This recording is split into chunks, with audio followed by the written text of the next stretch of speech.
All right. Who is ready to have a good stream where we'll have good interlocutors, people that don't flip the fuck out? You know, I think today will finally be the day. You know, I guess we'll find out.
gonna get this show on the road. Yeah. Yeah. Yeah, yeah, yeah, yeah, yeah, yeah, yeah. Yeah. Shake it, but get pointing out all the lies. Putting the scripture right in your eye. The Bible guy. He reads Hebrew and Greek and shows you that your book's not unique. The Bible guy. He turns through the pages until every Christian rages. The Bible guy. Watch one time and you're hooked. Now let's watch why the Christians get cooked. The Bible guy. Bible guy. Fucking love that song. Love having a theme song. So much fun. Anyways, everyone, make sure you tap that screen, share the live with those you love, with those you hate, with your friends and with your enemies. I'm Dalton, the Bible guy, coming at you live from Northeast Texas. And everyone, make sure you're tapping that screen like Jonathan wanted to tap King David. Tap that screen like the Romans tapped them nails into Jesus. And howdy, everyone. We're already got a friend on the board. Yes. Howdy, Redhead. How are you doing, Dalton? Doing pretty good. I'm doing really good, actually. Are you? Oh yeah. It's Saturday. I recently I weighed myself today and I found out I was down by 5 pounds, so I'm feeling quite good about myself. Congratulations. Today. Yeah.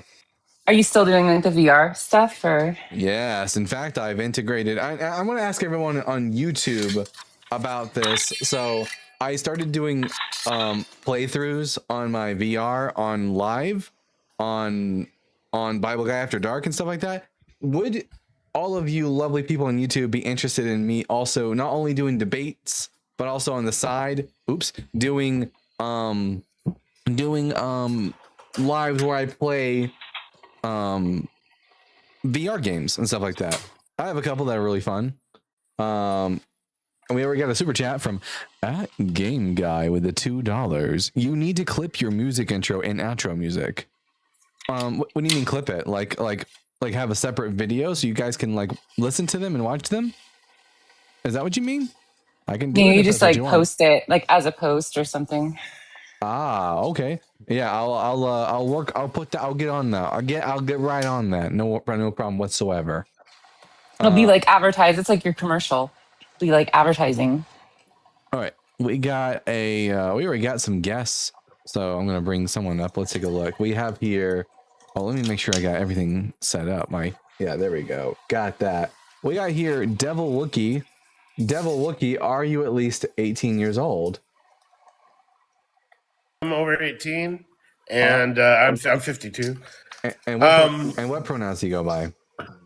He, him. All right. And are you a Christian? No, I was bar mitzvahed. Born into a Jewish family. But I've been reading and listening to you guys a little bit more. I'm wondering if I should worship El and the Divine Council. I would say no, because that God also doesn't exist. Yeah, no, I'm sorry. I'm going to jump off real fast, but you're really fascinating, and I wanted to know what you knew about the conversion of the Jewish people from polytheism to monolatry to monotheism, and because more than anybody I've ever seen about this stuff. So I thought you could give me some insight because it's something I didn't know about until recently. So the move from polytheism to monolatry really takes place hardcore under King Josiah. He's the one who does the reformation of the Jewish religion, to where excluding other temples, excluding other gods, including Asherah that was worshipped by the Israelites. And then monotheism really becomes more apparent during around 200 to 400 CE. That's when a lot of that's what happened. That's when a lot of Greek philosophical ideas get brought into both Christianity and Judaism, and that's when you start really getting monotheism proper being introduced. Did the Jewish people come up with it, or did it come up with? Did monotheism come from some external place? It's the result of taking Greek Hellenistic philosophy and applying it to the Bible. Okay. Well, anyway, I'm a big fan. Thank you very much. I'll drop down. Appreciate you. Have a good day. All right, we got here Sincerity. Sincerity, are you? I'm going to ask you 3 questions and we'll get to the conversation. Are you at least 18 years old? Yes. And what pronouns do you go by? I'm a boy. I hope you're not a boy. I only talk to people who are 18 years old or older. I mean, I'm a male. All right, male is a sex, but what pronouns do you go by? Oh, I'm sorry. He, him, any pronoun that like would be applied to a male. All right, he, him. And are you a Christian? Yes, sir. All right, I'm Dalton, the Bible guy. The Bible is bullshit, Christianity is false, and Jesus is dead. And this is my friend Redhead. Which one of these 3 topics would you like to talk to us about? The Bible is BS. All right, the reason I think the Bible is BS is because it contains contradictions and scientific and historical errors. Could you find me one doctrinal error in the Bible? Yeah, sure. On the nature of God, does God change his mind? God does not change his mind, no. Except for in Exodus 32:14, when it says that the Lord changed his mind concerning the evil he was going to do to his people. Can you pull up the interlinear real quick? Yeah. Actually, I'll just read to you the Hebrew and I'll pull it up so you can see it for yourself. Let's see. All right. Browser. Turn on my browser real quick. Oh, that's way too big. I forgot to fix that before I went live. One moment. Boom, there's that. And then on YouTube, let's see. One moment. I got a YouTube and a TikTok, so I'm fixing it on YouTube right now. You're good. All right, and now make that smaller. Bring that down. Bring that up. And side. All right. Okay, we're going to go to Exodus chapter 32. And just to make sure you can see it on the screen. Oh, yeah, I can see the Hebrew. All right. 32 verse 14. Let's see. Vayinacham Yahweh al hara'a asher diber la'asot la'amo. Okay. And changed his mind, Yahweh, concerning the evil which he spoke to do to his people. Okay. Hebrew word there means, you think it's strictly a change in Mind? Yes. In this instance, yes. Same exact word that's used in Numbers 23 verse 19. It says that God doesn't do this thing. Okay, so in Numbers 29:19 it says God doesn't change his mind. Yeah. Okay. You said Numbers 29:19? 23:19. 23:19. Okay. Yeah, we got a 23:19. God is not human that he should lie, and that he should change his mind.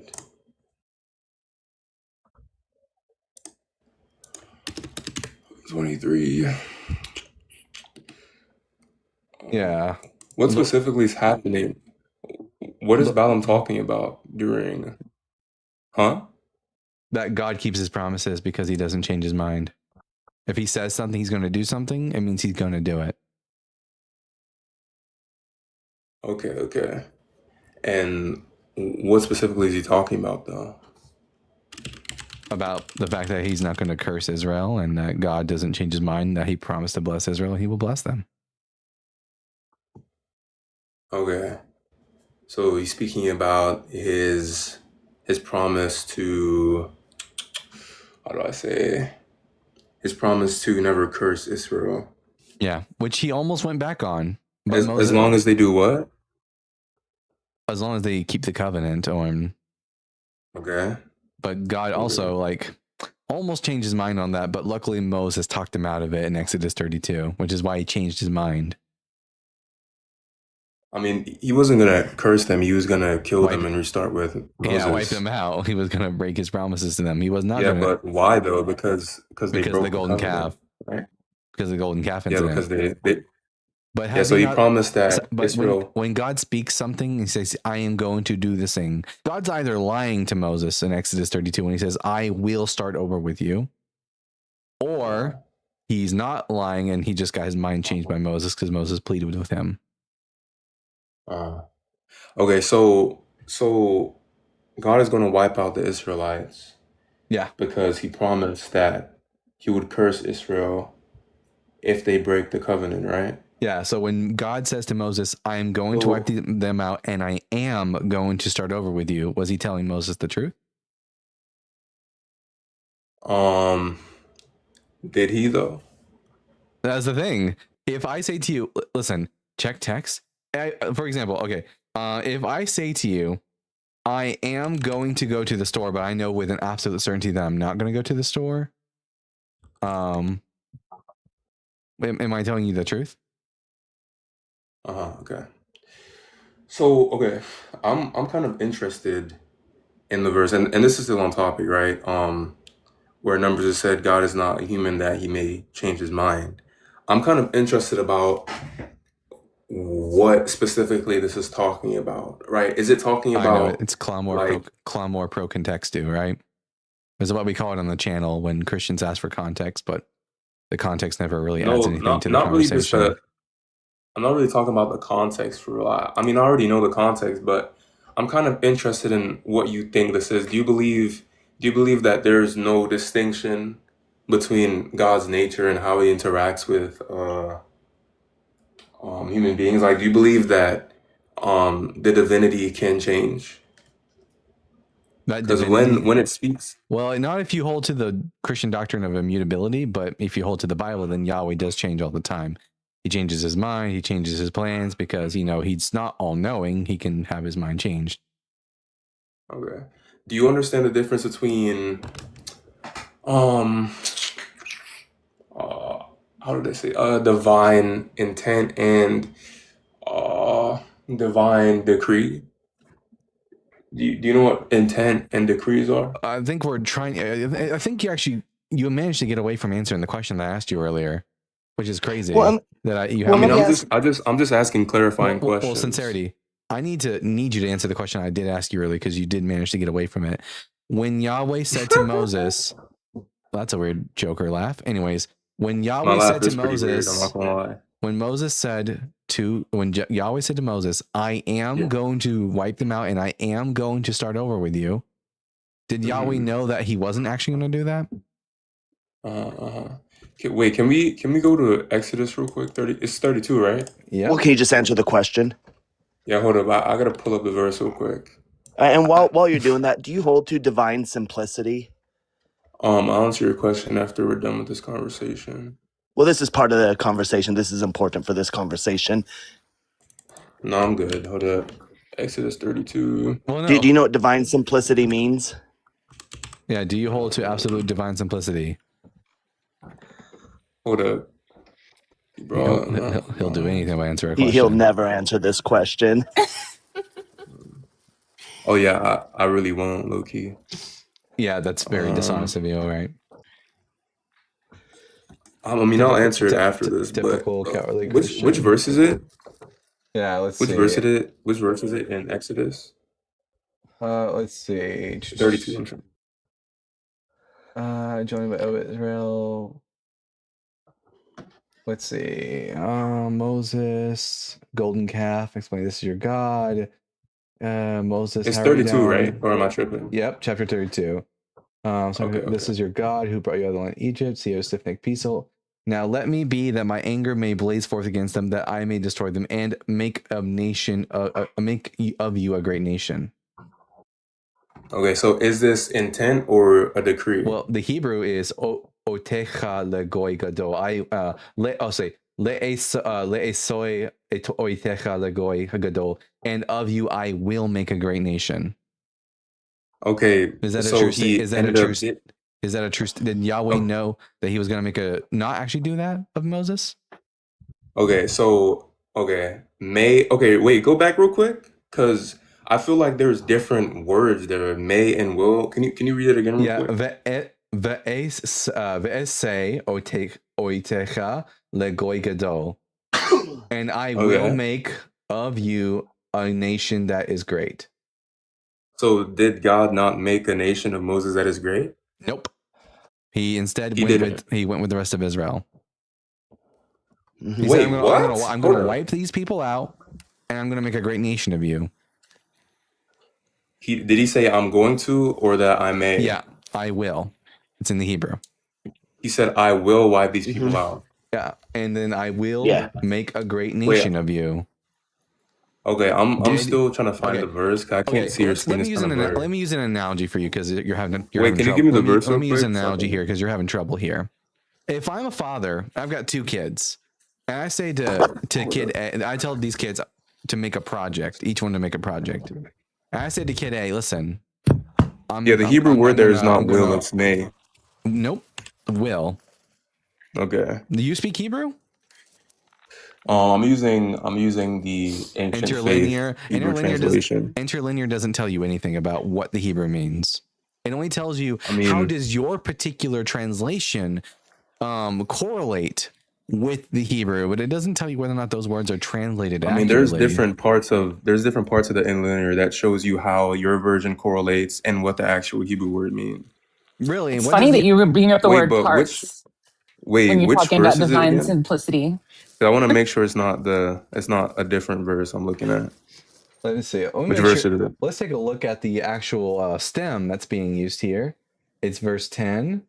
Let's see. Okay, verse 10. When it says, Thank "And you. of you I will make a great nation," the "I will make." No, not of you. I will. Is- I want to go back to where he said that I may destroy them. It says Did he- here it's the call stem, which means what? What's the call stem? I want to go to the What is part where he call- says what is the that- call stem? Okay. Could you- I don't know if you're mistaken here. This isn't your show. Bruh. This isn't your show.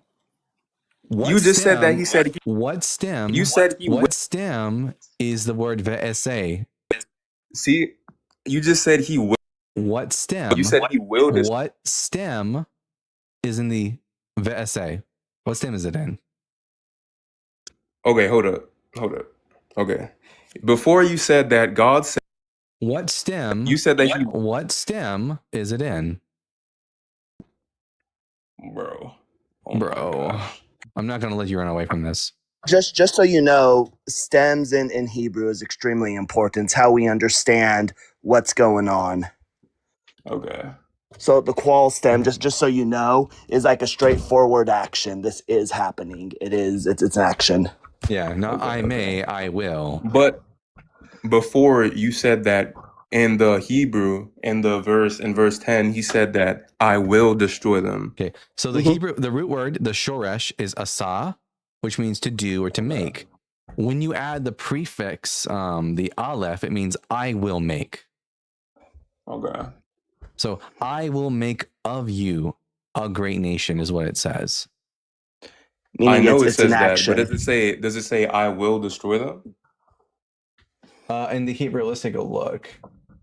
Now, therefore, let me alone that my wrath. Here it says veyichor, which the stem. Let's take a look at the stem. Why are you doing that? That's weird. My laugh is weird, bro. My bad. Also in the call stem. Interesting. Same Can you exact. answer my question? I'm kind I of just confused. did. I just did. It's also in the call stem. That I What does will that wipe them mean? out. Again, the call so- stem is a straightforward action. It is happening. It's an Yeah. action. Leave me alone, and I will wipe them out, and of you I will make a great nation. So when God Leave said him to alone. Moses, of you I will make a great nation, was he telling the truth? Yeah, but I wanna go to that after we get off this verse where he says that I will We're on the destroy same. them. This is the You said- same exact verse, buddy. Yeah, my bad. I'm at the earlier part of the verse Yeah. where he says, What stem is it in? didn't you say it's in the same stem, right? Yep, the causative stem. The causative. hmm So what does that concur that It's not. It's what not. is how does that concur it's that not- it is a It's decree not though? permissive. It's not permissive, as in I will allow or I may do this thing. It is causative. I will do this thing. Yeah, that I may destroy them. That Nope. That I will destroy No, them. okay. they're both in the so causative. I don't see how the root of this is showing that it's a divine decree and not divine intent. And because of the stem that's being used. Also, the stem is the reason why you say it's a divine decree and not divine intent. A decree is based on God's intent. God intends and he decrees according to his intention. I mean, intent would be like Does God give decrees that go against his intention? Yeah. Hold up. I would say that God can intend for something to happen doesn't mean that he will make it happen. No, can a decree be a contrary to God's intention? No. Okay. Now, when God says to Moses, "And of you I will make a great nation," was he telling Moses the truth? That he will make a great nation of the people of Moses. Of Moses. Not of the people of Moses, just of Moses. Of Moses? Yeah, of you I will make a great nation. Like God made that promise to Abraham, and those people are the Israelites. Where are the people? Where are the Mosaic? Where are the people of Moses at? Where's this Moses the Bible nation? defines the Bible defines the people of Moses, the people that uphold the law of the Torah. No, it says people means descendants, like the people who are of Abraham. That's even better. His children went into Israel. Where's this great nation of Moses descendants at? Where's that at? I too want to know this. Wait, hold on. I might have some cousins out there I'm not aware of. You said what? Yeah, where's this great Moses nation at? I've never the heard Bible of such defines a nation.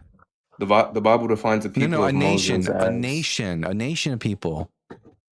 Yeah, Israel was a nation of people that upheld the Torah. No. Israel is the nation of Abraham. Where's this nation of Moses at?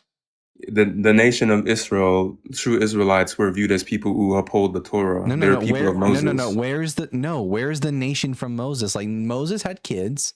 Did his kids go on to make a great giant nation of Mosites? Where are they at? The Israelites exist, and they are the children of Abraham. We know they're the blood. Where's the nation that came forth from Moses?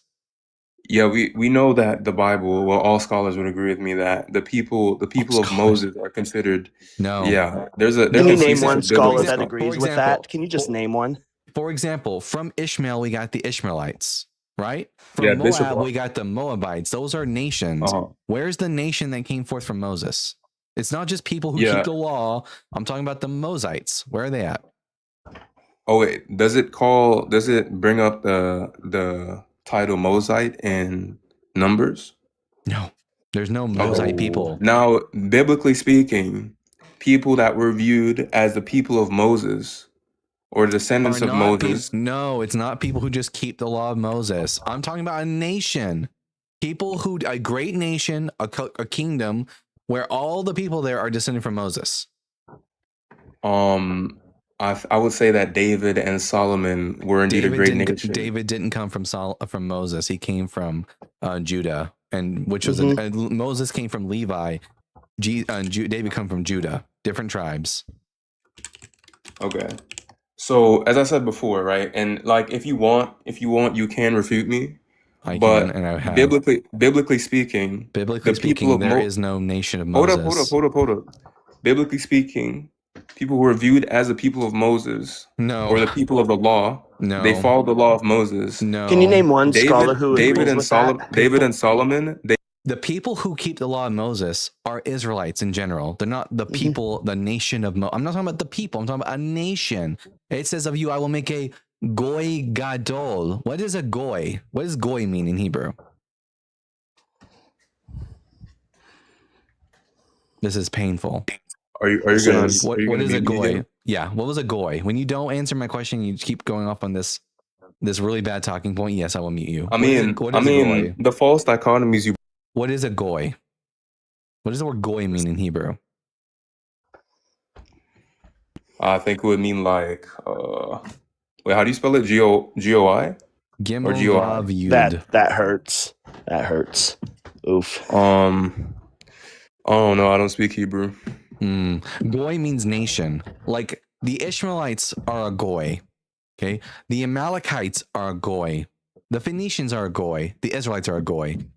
Where is there Are there any goyim out there, any nations that all say, yeah, we're all descendants, the offspring of Moses? And by offspring, I don't mean just people who observe the Mosaic law. We mean a whole nation of people descended from Moses.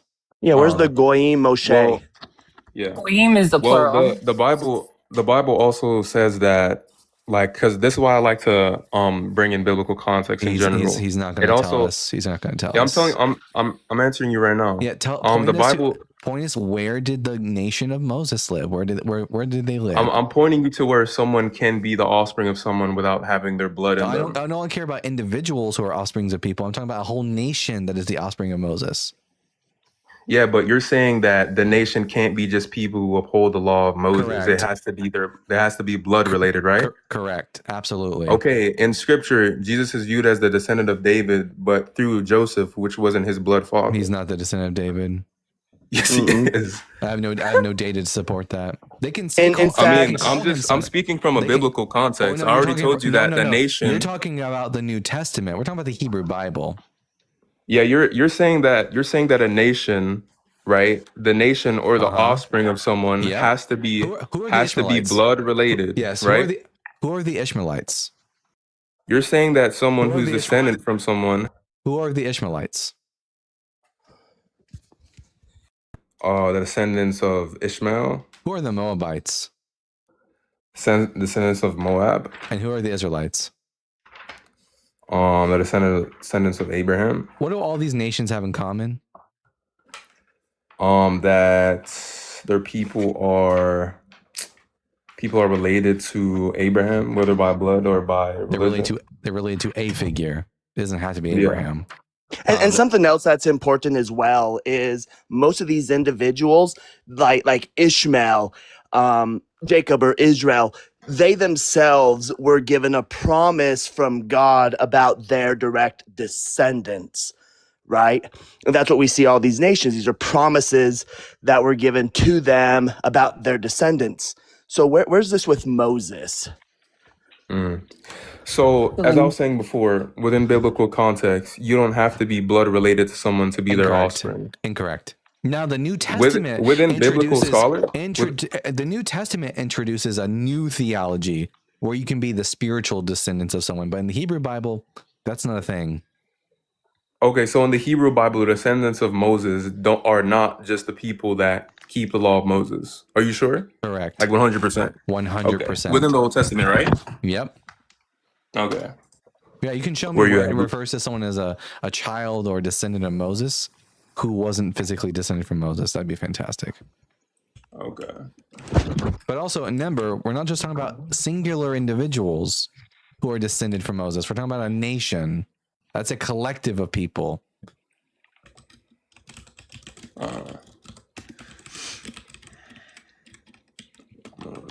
Oy vey.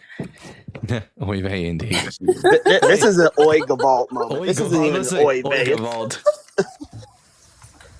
May the Oy Bester help me. Violence.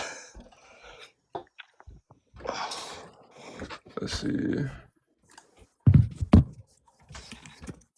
Someone said Grok activate.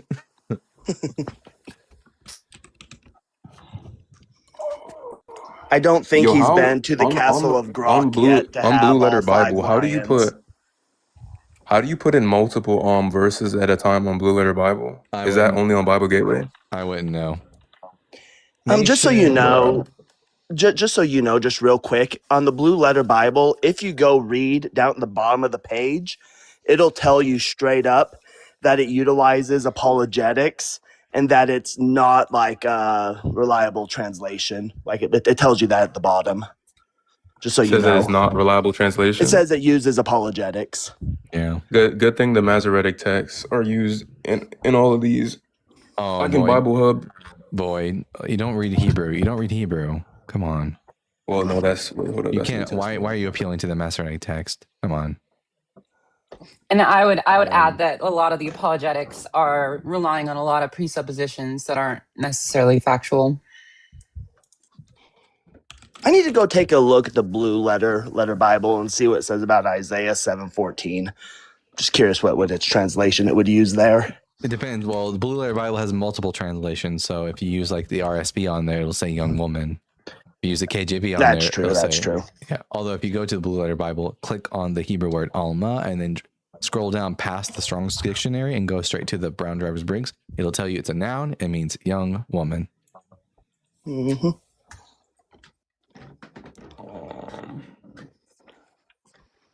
Have you found a Bible verse in the Can you Hebrew go to Bible that mentions a nation from Moses? Yeah, Deuteronomy 33 and Deuteronomy 29. 33. Where in Deuteronomy 33? Just read from verse 1 to verse 10. Oh, 10 verses. All right. That's fantastic. Let me see. Let's bring up the New Revised Standard Version, Updated Edition. Deuteronomy 33. Let's see. This is the blessing with which Moses, the man of God, blessed the Israelites before his death. He said, "The Lord came from Sinai and dawned from Seir upon us. He shone forth from Mount Paran. With him were myriads of holy ones at his right, at his host, a host on his own. Indeed, a favorite among peoples. All his holy ones were in your charge. They marched at your heels, accepted direction from you. Moses charged us with the law as a possession for the assembly of Jacob. There arose a king in Jeshurun when the leaders of the people assembled in the united tribes of Israel. May Reuben live and not die out, even though his numbers are few. And this he said of Judah, O Lord, give heed to Judah and bring him to his people. Strengthen his hands for him and be a help against his adversaries. And of Levi he said, give to Levi your Thummim and your Urim to your loyal one, whom you tested at Massa, with whom you contended at the waters of Meribah, who said of his father and mother, I regard them not. He ignored his kin and did not acknowledge his children, for they observed your word and kept your covenant. Then they teach Jacob your ordinances and Israel your law. They place incense before you, the whole burnt offerings of your altar." Where is the nation from Moses mentioned here? Who's the father of Jacob? The father of Jacob is Isaac. Okay, Abraham, and Isaac, and Jacob. And then Jacob Okay. had 12 sons. One of them was the tribe of Levi, and from the tribe of Levi eventually would come Moses. yeah, and Moses commanded a law. Mm-hmm. Moses didn't do it. God commanded Yeah, it. God commanded it. Moses was the mediator of the law. And in fact, Okay. it says it right So- at the very beginning. This is the blessing with which Moses, the man of God, blessed who? The Israelites, not the Mosesites, the Israelites. Yeah, okay. So, God gave anyways, Moses some seer stones on the top of the mountain. Yeah. so Moses gives a law, right? Uh-huh. There's a law set before the people of Again, Israel. I don't care about And- Moses giving laws. I want to know, where is this nation that descends from Uh-huh. Moses? Yeah, like none of the I said, none of these people within present biblical. descend from Moses. They come from all kinds of different people. They come from Levi. They come from Judah. They come from Reuben. They come from like the 12 tribes. They which come from Jacob. This is the Okay. people of Jacob. Okay. So, are the people of Jacob a part of Israel? Jacob and They Israel are Israel. Yeah, they're synonymous. Jacob's name was Okay. changed to Israel, so the people of Jacob are the people of Israel, aka the Israelites. So this is Okay. the nation of Israel, not the nation of Moses. So the Okay. descendants of Jacob or Israel are the Israelites. The descendant of Okay. Israel are the Israelites. Okay. See how that works? Okay. So, as I was saying before, I mean, you kind of blotted out the New Testament, so I guess I can use the Old Testament. Within biblical context, the people who keep the law of Moses, or by mediation, the law of God, What are you reading? would. I mean, I'm not reading anything, but I just Yes, you pulled are. up. You're reading I pulled something. What are you reading? I'm not reading anything. You know we can hear it in your voice. You can hear that I'm reading something. Yes. People's voices change when they're reading, if you didn't know that. Yeah, my voice changes when I lock in. Sure. But I have Nehemiah 8:1 and 4:4. All right, for let's pulled up go. in Deuteronomy. Nehemiah. Let's see where the nation descended from Moses is from. Nehemiah 8. Verse 1 Yeah, I says, was just letting you know all that the within people biblical. gathered together into the square before the water gate. They told Ezra the scribe to bring the book of the law of Moses, which the Lord had given to Israel. Again, the people here is Israel. They have the law. The law So comes from Moses, but it's the nation is the people of Israel. yeah, so as I was saying before, within biblical context, the nation of Israel would be the people who kept the law of Moses, and the Pharisees called Mhm. themselves the children of Moses and Abraham No, because they kept the commandments. no. You said that the Pharisees didn't call themselves the children of Moses and Abraham? There are no Pharisees in the Hebrew Bible. Oh, okay. So, within that biblical context and within first century Judean context, they all would view themselves as children of Moses and Abraham, children of Moses because they kept the law of Moses. are they a nation from Abraham? I mean, they're kind of, what's the word? It's like he keeps forgetting the one I'm asking him for. Crazy how that works. No, you're asking me, you're saying that the people of Okay, Moses have to be blood related, right? When God told Israel, Can you answer my when clarifying God question? told Israel that he would make a Can you great answer my nation, when clarifying God question? told Israel that he will make a great nation of him, Can you what answer did he my mean? clarifying question? No. When God told Israel Okay. that he was going to make a great nation of him, what did he mean? So you're not going to answer my clarifying question, right? When God told Israel, I'm tired of your clarifying questions because we're not getting I anywhere. asked one clarifying question. When God told I asked one clarifying. Israel, listen, you'll either answer my question or I'll drop you. So you're running from me? I'm not running. I'm kicking you out. That's a difference. I will be here. Wait. Where do the Pharisees ever say they are the people of Moses? Where's that scripture? So you're gonna run from me, or you're gonna answer my clarifying No, question? we're asking a clarifying question. Where in any We? scripture? Who are you? The In the co-host. world, The co-host. bro? Sincerity. First and foremost.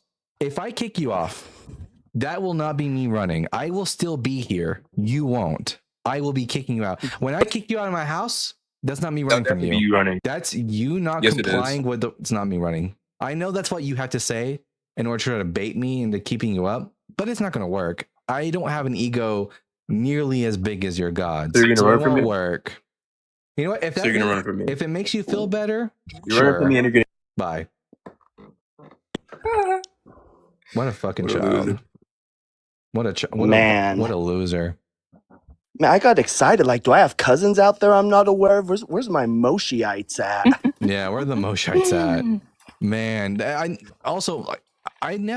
don't care if they say I'm running. It doesn't bother me. I don't have an ego that big. I'm not Yahweh. I don't get pissy when people start bruising my ego. I don't have an ego to bruise. But anyways, to be Well, he clear, wasn't even able to.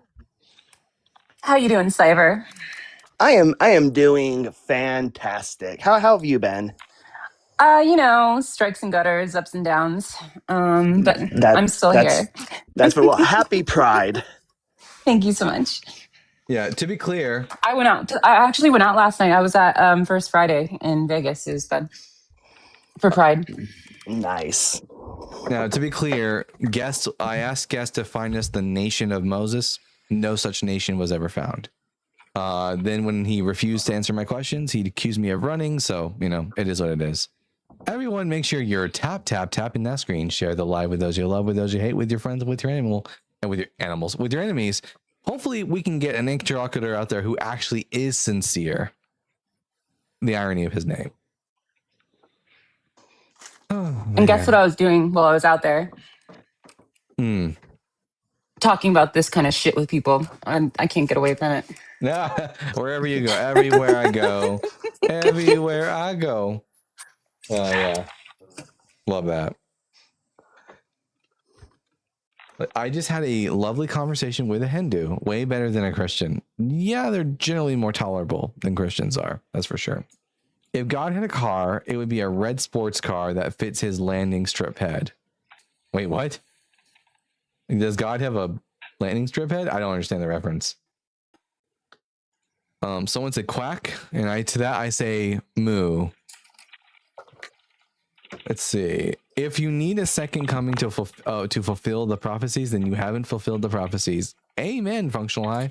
Very true. The second coming is just a tactic used to for failed messiahs. Nice to see you, Cyber. Been a while, at least for me. Said JB. It has. It has. I need to get a better computer before I can start going live regularly. It's been a while for all of us. I think I haven't been on a panel or anything for a bit. Yeah, get on Redheaded. They're the ones who's like leaving you hanging. Just to be clear, I got told that my volume is really low. Someone said, "Can you boost You're your coming volume?" in. You're coming in fine to me. Is We're that on the maybe panel for YouTube? though. Oh, okay, that's the case. We hear things differently. Chris says, "But Dalton, I do share your stream with my pets. Good. That's what I want to hear. If you have a cat, if you have a dog, if you have a hamster or a snake, show them the Bible Guy show. I mean, they're already all atheists, so I'll be preaching to the crowd at that point. But still, Don't show your snakes. They'll be more emboldened to try to go trick people into eating fruit. You are a tad quiet. I don't know how to fix that on the YouTube side. Here, let me take a look at my TikTok audio voice mod mic. Here, let me take it up a notch. Hopefully that did something. I don't know. All right. Gandhi Heaven is in Somalia. Gandhi, are you at least 18 years old?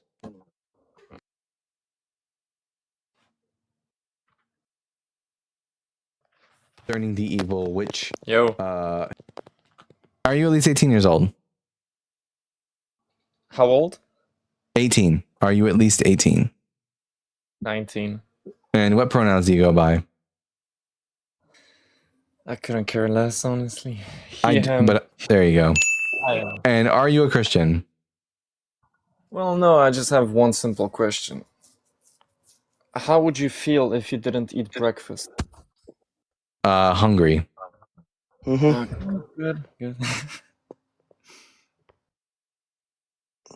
That was weird. All right, let me check now my volume on YouTube to make sure everything's up to. Someone said that's better. That did it. Good. Glad we got that situated. Oddball guest. I'm used to it. I get a lot of oddballs that come up in here, up in her.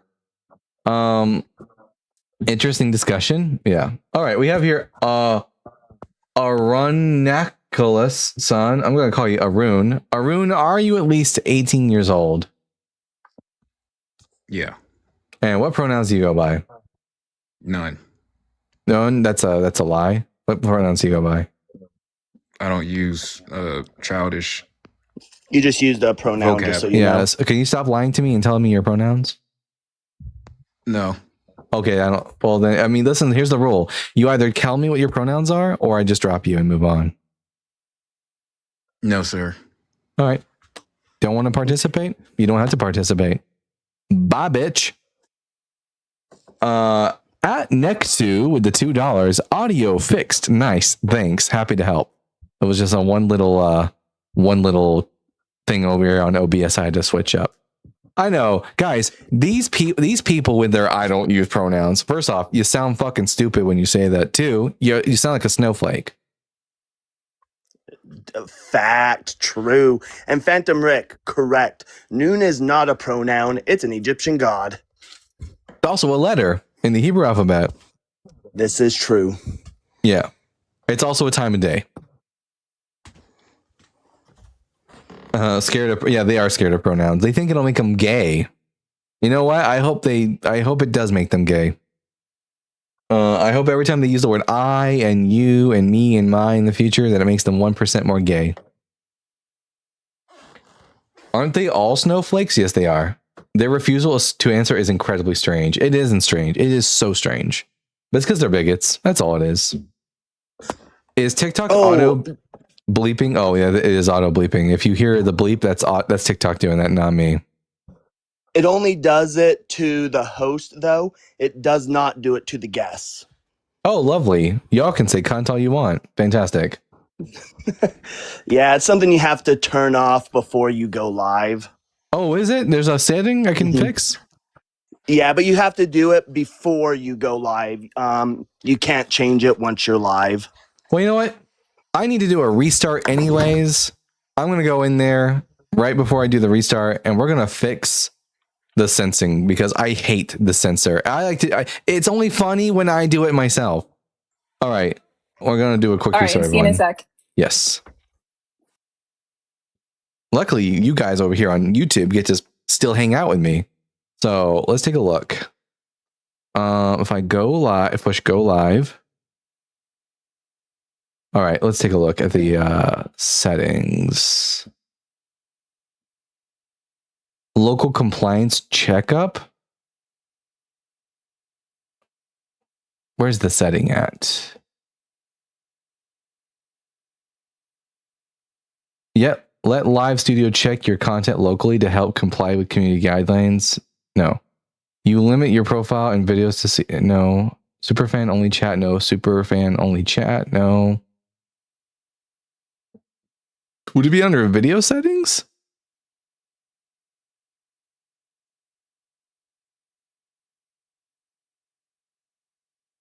Advanced settings. Hotkey. Record.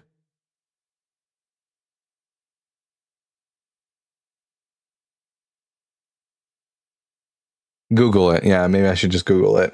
Let's take a look. Go over to Google.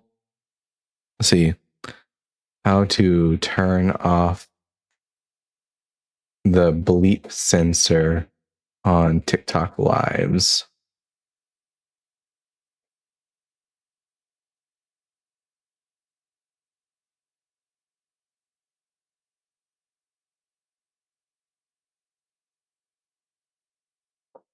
Let's see.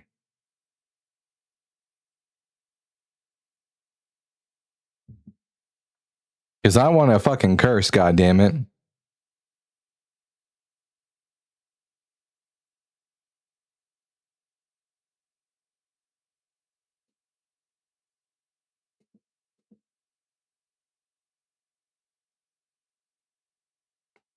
Video bitrate encoder.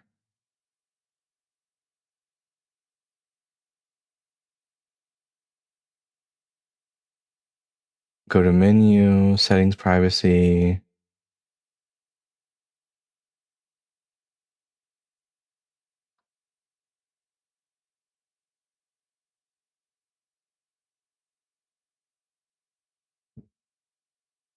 Access your stream settings before or during your broadcast. Tap on the 3-dot menu at the bottom of the screen.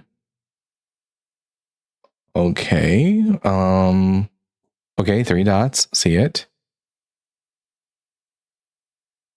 It's not the right 3 dots. I'm sorry, guys. This is probably incredibly boring to watch. I might just have to do this before my next live if I can't figure it out real quick. Tap the 3 dots menu at the bottom of the screen. All right, I'm doing it. Select audio microphone. Toggle off auto bleep. Well, I do not see this setting anywhere.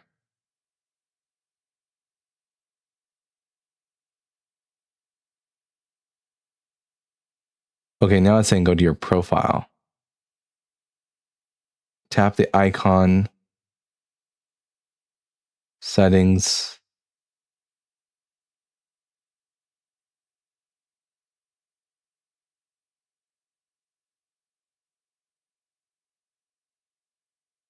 Advanced auto settings. I don't know. We're just got to go live. Fuck it. Fuck it. We'll do it live.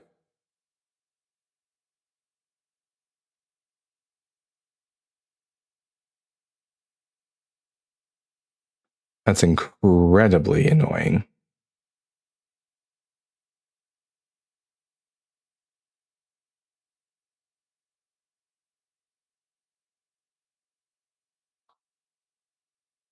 All right. The people are back. I just realized how dead the space is. So wait a minute. Let me fix that. Put a little bit of little spice in the midst of the quiet.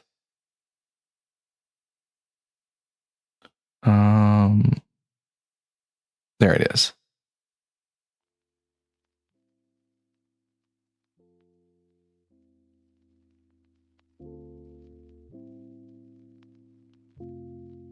So while we're chilling, relaxing, I know I couldn't figure out the bleeping, guys. I couldn't figure it out.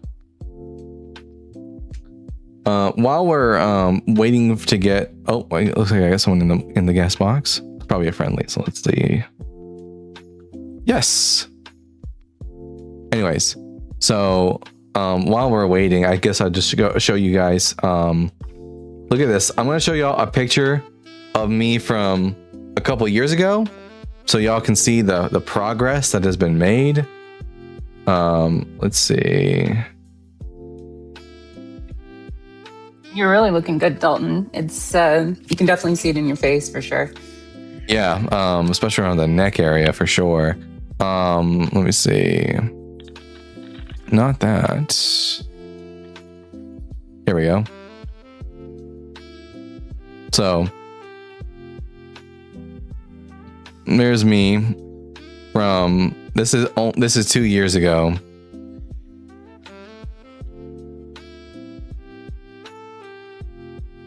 You can definitely see I've lost a little bit of weight since then.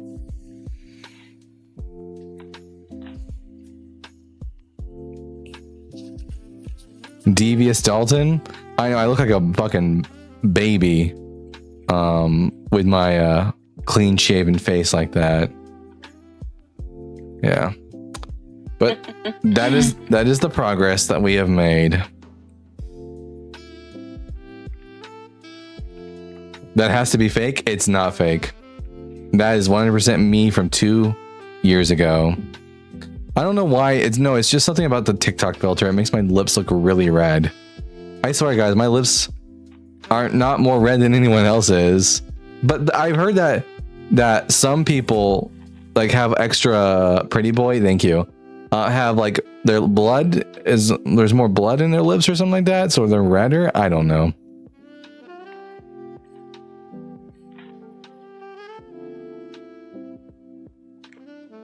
All right. So everyone, make sure you're tapping that screen. Get us up to 10K, and hopefully we'll get someone in here who wants to have a decent conversation for us. It's just the rose face.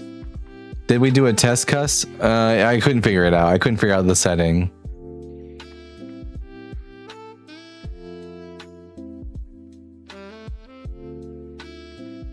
But you know, in the past couple weeks I've lost 5 pounds, so I am on my way towards 180. That's the goal, 180 pounds. But also I need to start Google. I need to start stretching before I do all these exercises, because like my arm, oh my gosh, I don't know what's up with my arm. Every time I move it up, it hurts so much.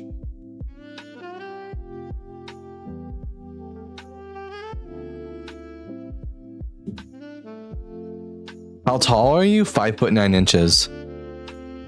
So the average BMI for someone my age and my height is 180 pounds.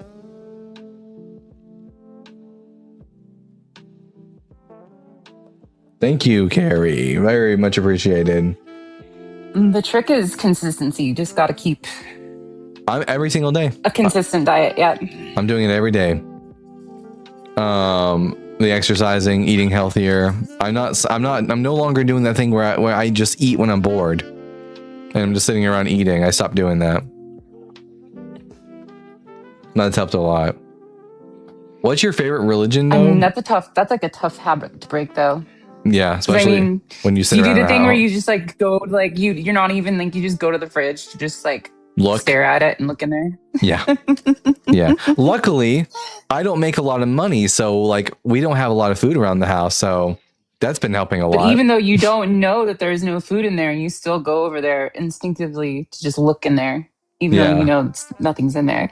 Luckily, I've been finding ways of keeping my mind busy, so I've been going live a lot, and also doing the VR a lot. What games do you play there? The games that I've been playing on VR are Blades and I think it's called Blades and Sorcery, Beat Saber. Okay, that's like a fighting one. Yeah, I play Beat Saber. Oh, you do? That's right. Mhm. You have a VR headset, don't you? Exactly. Okay, so We'll have to play some Beat Saber together sometime. yeah, absolutely.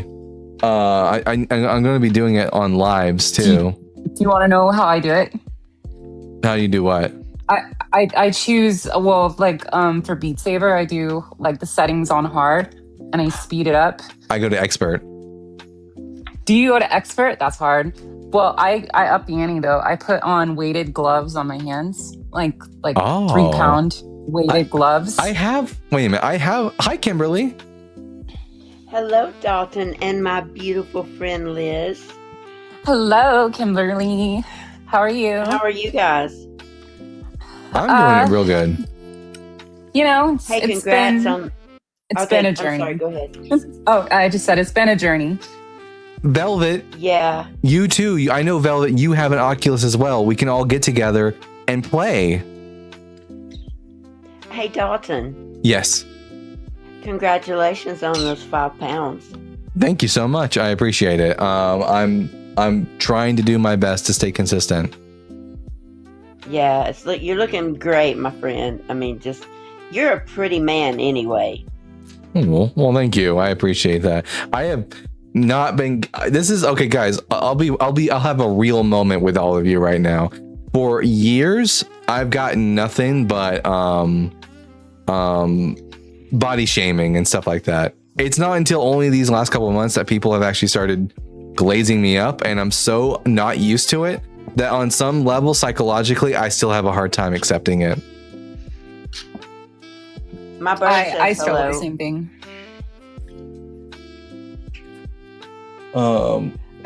So, Liz, I took in 5 new birds, and I don't know what the hell I was thinking. I can hear him. And they're being quiet right now. I had a Okay. parakeet growing up, or like the family did, and it just wouldn't shut up. So I don't know. I've never been a bird person since. Well, I've got 4 more you can have. I have a cat. I don't need like a Tweety bird situation. Offering cats. Yeah. But one second. I think I have weights like I can put on my body. That actually is a good idea. I didn't even think of. One second. You can go on Amazon and I think he took his headphones off. Can't hear me. Ooh, I've got. I completely forgot. I have a shit ton of exercising equipment. I've completely forgot about. But I've got these guys, and then on top of that, I've got these guys I can put on my ankles. There's that. Wait a minute. What else do I got? Dalton putting in the work. They have some like better ones on Amazon that you can like really strap around your wrists and your like I have like a 1.5 pound ones, and I also have like the weighted, like they kind of look like a wrist guard. So they have like thumb holes and stuff, and they have like 3 pounds of weight on each hand. These ones go. And it really These one- increases the difficulty. These ones do And I wrap bet it around your. also supports your wrist as well. Oh yeah, definitely. It's good. I mean, I use like a booty band around my legs to like when you have to do the ducking stuff. And it just makes it like you're working out, and it just makes it fun. See, it does go around your wrist. Oh, that's awesome. That's perfect. Yeah. Yeah, I put those on when you're Beat Sabering, and that adds a lot extra effort. That's such a fucking good idea. I can't believe I didn't think of that. Okay, I want to see what else I have in this drawer. I completely forgot about. Hey, Liz. Mm-hmm. You just said 2 words that absolutely do not go together, and that's working out and fun. The VR is fun. Oh, VR, yeah. I completely forgot. That's what we're talking about right now. Is the VR? It's a VR workout, like Beat Saber with wrist, like these wrist weights on, and it you know your arms feel it. It's like my arms are cooked. Like after they're so sore. I feel like I completely forgot that I've got one of noodle these arms. too. Is that like a sweat vest? Yeah. One second. off I screen do the because I off do the screen because waist this is trainer not version Bible of Guy that. After Dark, so y'all ain't going to see my nips right now. If you want to see me shirtless, you got to come to Bible Guy After Dark. 1 second. I've seen a lot of his nips lately. Dalton been going I've seen topless on him. us. Huh? I've seen him on the like when I check my notifications and stuff when I go on TikTok, like I'll, scroll by, but I'm usually just doing it really quick because I'm busy doing shit. You are busy. How's work going? I just worked an event last night and then I went out for Pride, like right after. So I started at like 4 and then I got off at like 10:30 and then I came home and like put on my Pride merch and then Hell yeah. Happy Pride, by the way. yeah, and then I went out to First Friday.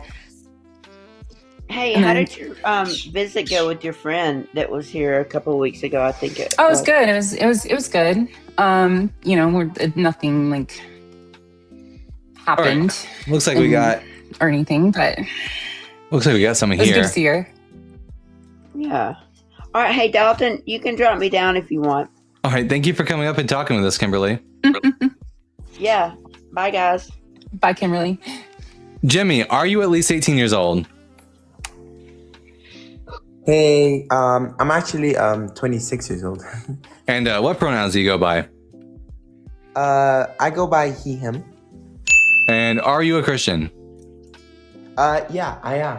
All right, I'm Dalton, the Bible guy. The Bible is bullshit, Christianity is false, and Jesus is dead. Which one of these 3 topics would you like to talk about with me and my friend Liz here? I want to go with the Bible is BS.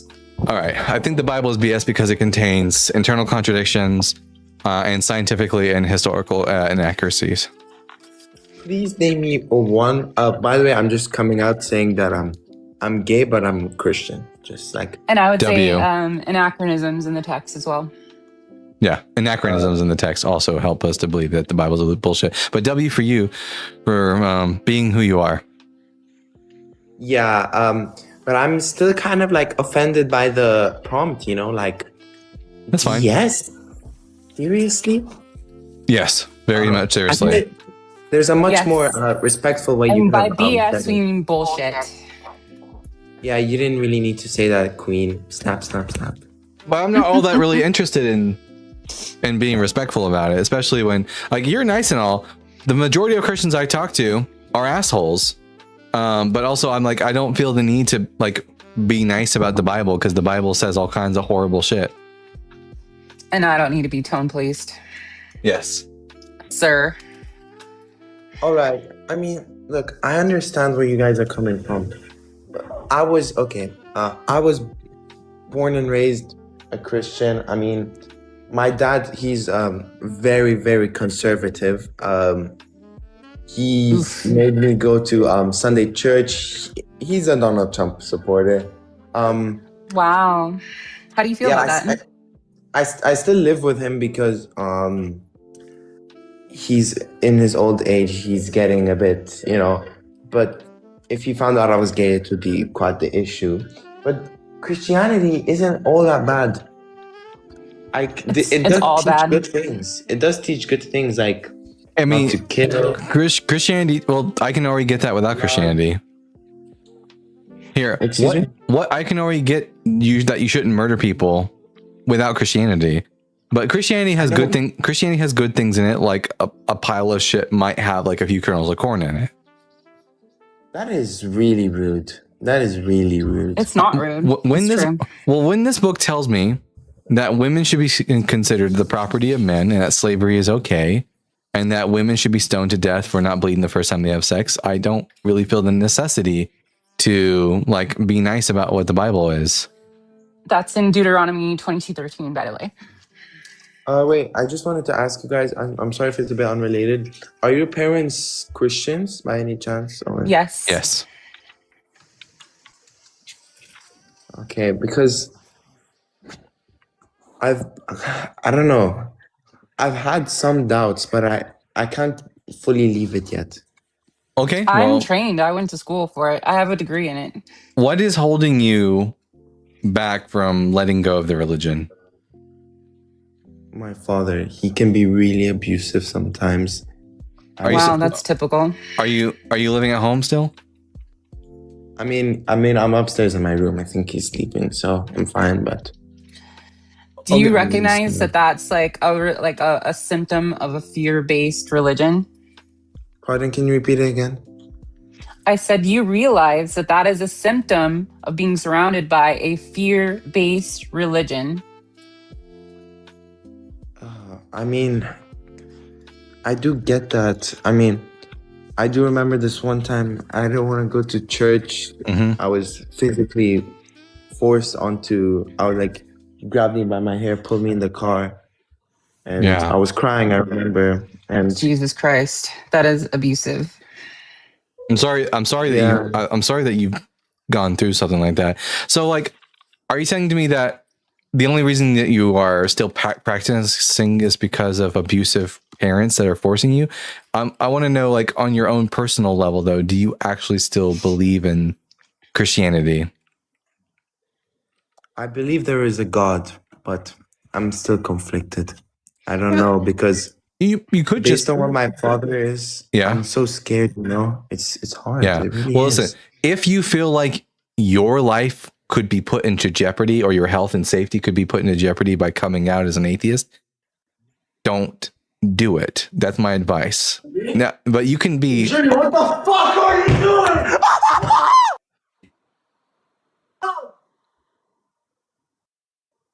Is this a troll? Or is that actually happening?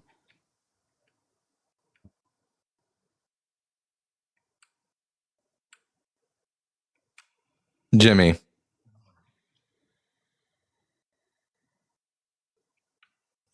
Hmm. Oh my God. I really hope that was a troll. I hope that was a troll too. That was That sounded like a very young person. that's Christianity for you, everybody. Yeah, someone was laughing at one point. Yeah, it sounded like a laugh. Yeah, I think they were trolling. Yeah. Not cool. I feel like that's why I instantly was just like, is this a troll? Okay. At ampersand with the 5 New Zealand dollars. Hello from Lord of the Rings land. Dalton, you haven't uploaded to your OnlyFans recently. Sorry. I have been slacking, guys. But I have been slacking, that is for sure. I gotta get back to uploading on there. There's gonna be people who really think I've got it going on over there. Anyways, everyone make sure you're tapping that screen, share the live with those you love, with those you hate, with your friends and with your enemies. Let's get the word out there so we can have some genuine conversations. We got here Aslan. Are you at least, oh, we already know you're 18, you go by he, him, and you're a Christian because I spoke to you earlier today on Equalities Live. What brings you up? Yes, hello. Which one of the 3 topics that you wanted to discuss?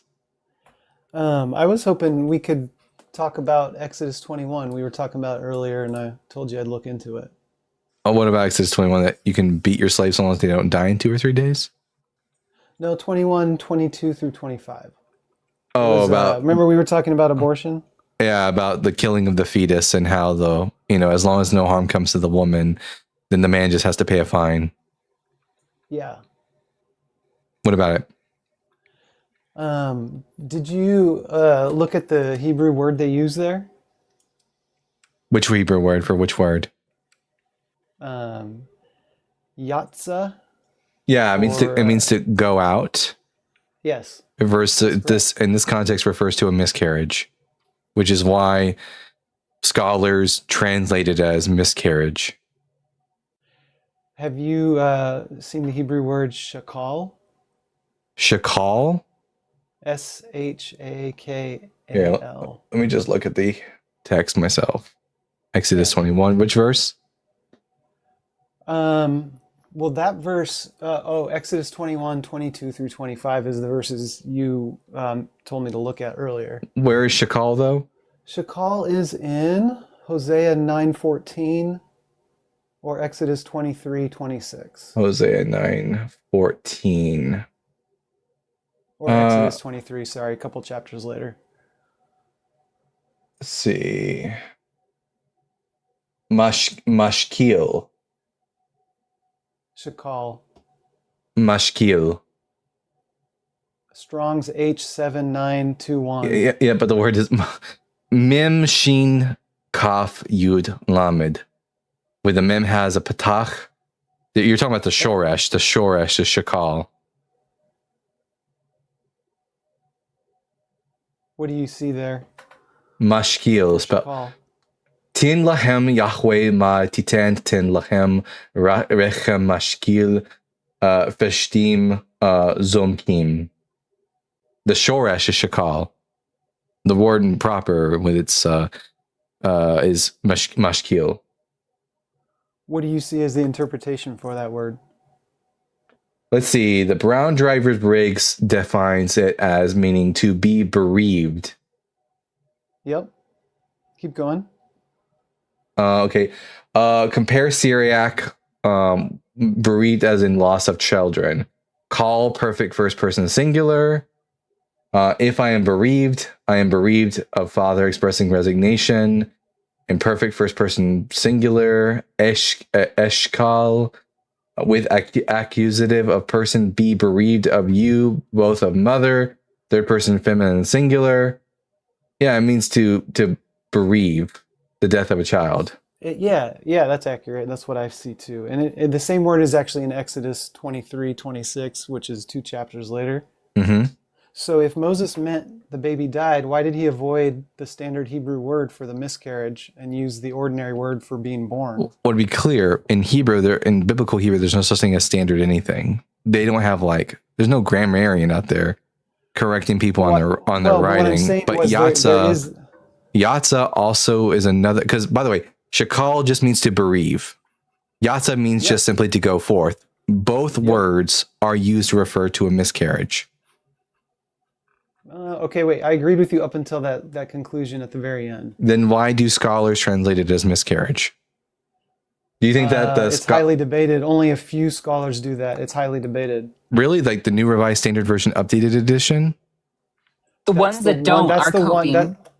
Because of this very problem. I said the ones that don't are like apologist copers. They just don't want to cope with what it means. Yeah, because they know the implication of what that means. If it is the way it like what we're saying. Yeah, ecumenical translations render it as miscarriage. And Christian theologians do that all the time when they're like in like the Bible translations. Like a perfect example is like the ESV. What does the ESV say? Do they translate it miscarriage? I'd be surprised if they did. They're very biased. The ESV. Right. Scholars are generally divided. You know, the KJV, NASB, ESV, CSB lean towards so birth. What about ecumenical translations?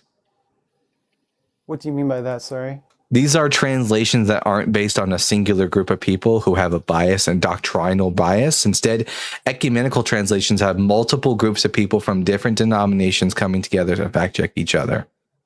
That's what you're saying the RSV is? The New Revised Standard Version Updated Edition, NRSVUE, is an ecumenical translation.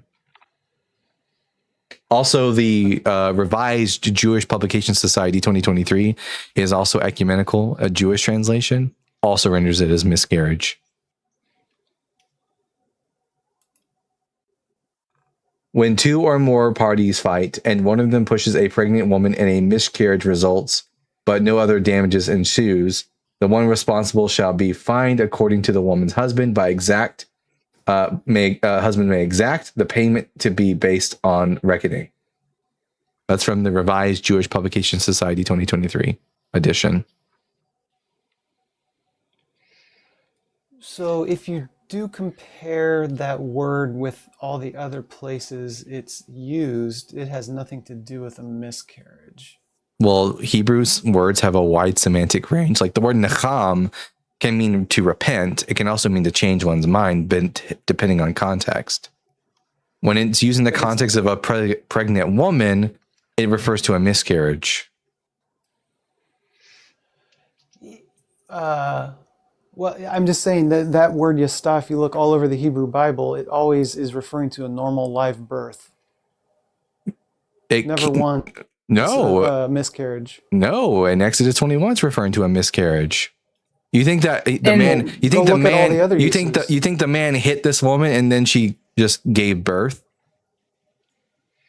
The man, Why does he have to pay a? woman? That's Why not- does he have that's to? not what Pay, it's why describing. does he have to pay a fine if she just gives birth? For the trauma that she ESV went through for a miscarriage or a stillbirth? ESV just Or translated sorry, not a as miscarriage, harm. a stillbirth, premature birth.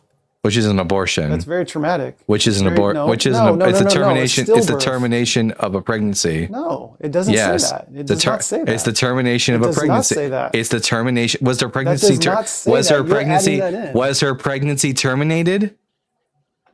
How do you know if it wasn't a stillbirth? Was her? I would say that if it was done, if that he hits her and then the baby dies, the fetus dies, that's an abortion, by the definition of the word. It would be a stillbirth if it was natural. you're saying. She went through a natural birthing process that resulted in a baby coming out dead. But instead, this person hits her and then it kills the fetus and it comes out dead. I would call that an abortion.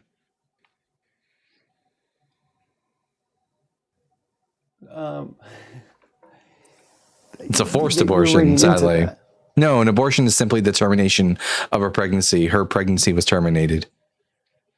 It doesn't say where the man is hitting the woman. It doesn't matter. He hit her and it resulted in the death of the fetus. No. we Yes, don't know because he that. has because he has to pay for it.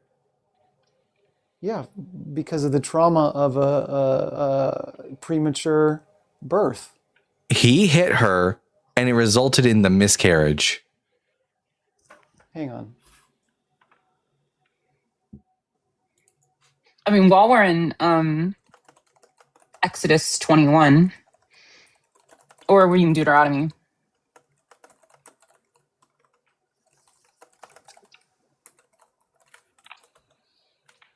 So that when two people who are fighting injure a pregnant woman so that there is a miscarriage. So the injury leads to the death of the fetus.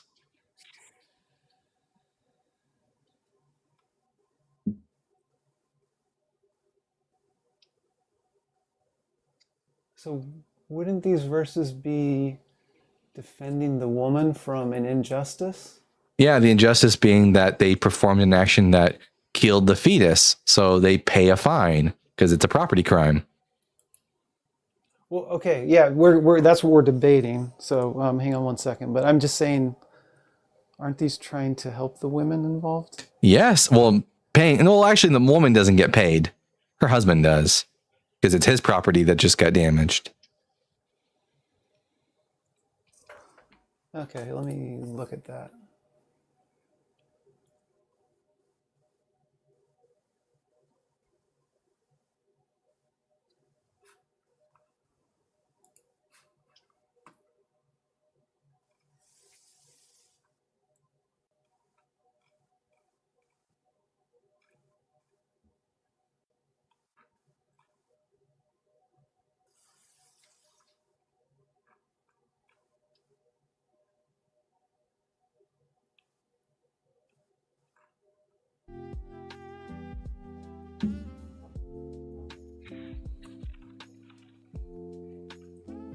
Why don't we even just backtrack a little and go to verse 7? When a man sells his daughter as a slave, like that, you don't have a problem with that statement? Well, this is like we had earlier in the day. We had a part of this conversation. We were talking about abortion. That's why he wants to talk Right. about this.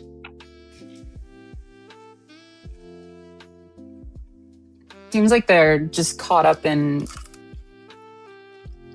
a semantical rationalization of Right. the text. Because the reason is because the Bible Because doesn't say it's- anything negative about exactly. abortions, and it doesn't consider the fetus. The whole reason I say is because the fetus isn't considered a person, according to the Hebrew Bible. And Not- this is what apologists do. They're just not honest with the text. Yeah. No, Luckily, where am I being? Where am I? Where are luckily, you saying I'm not? Being, luckily, their scholars, at least the ecumenical ones that are like being fact checked by each other, are a bit more honest. That's why they universally translate this as a miscarriage. Because you're trying to squirm out of the implications of this. where am I trying to squirm? You're trying to treat this as if it's not a miscarriage that's performed by the man. That is like the direct result of what the man does to the woman. A fine is just paid. What's the penalty for murder? Eye for an eye, tooth for a tooth. So you would receive capital punishment if you murdered somebody, right? Well, what happens in this sentence, or just the verse, like in verse 22, when the baby dies? Say that again. I'm sorry. I said, what happens when the baby dies?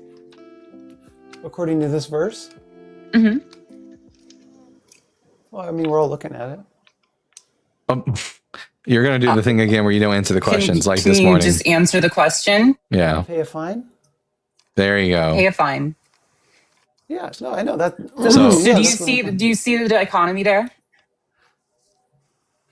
That's what I told him I was looking into. So that's why I was looking at the Hebrew words, and it is debated.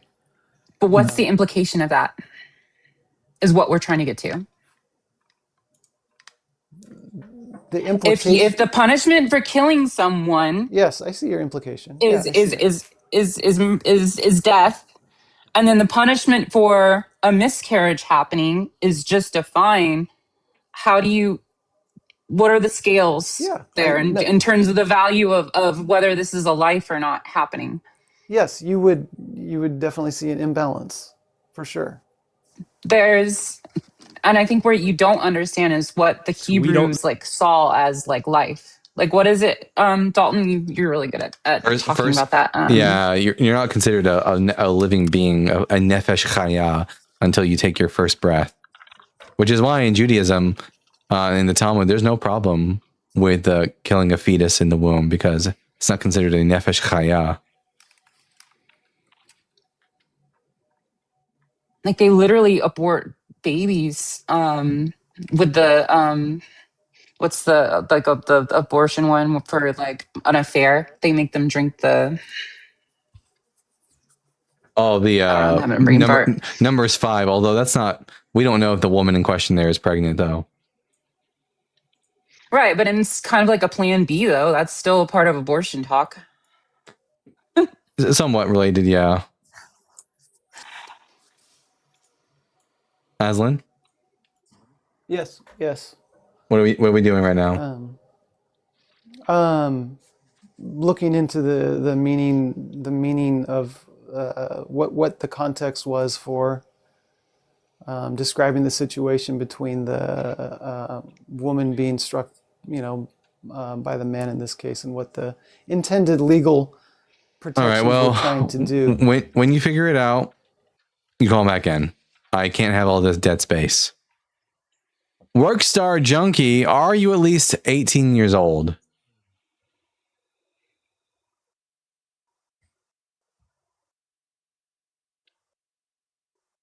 Give him a second to load in.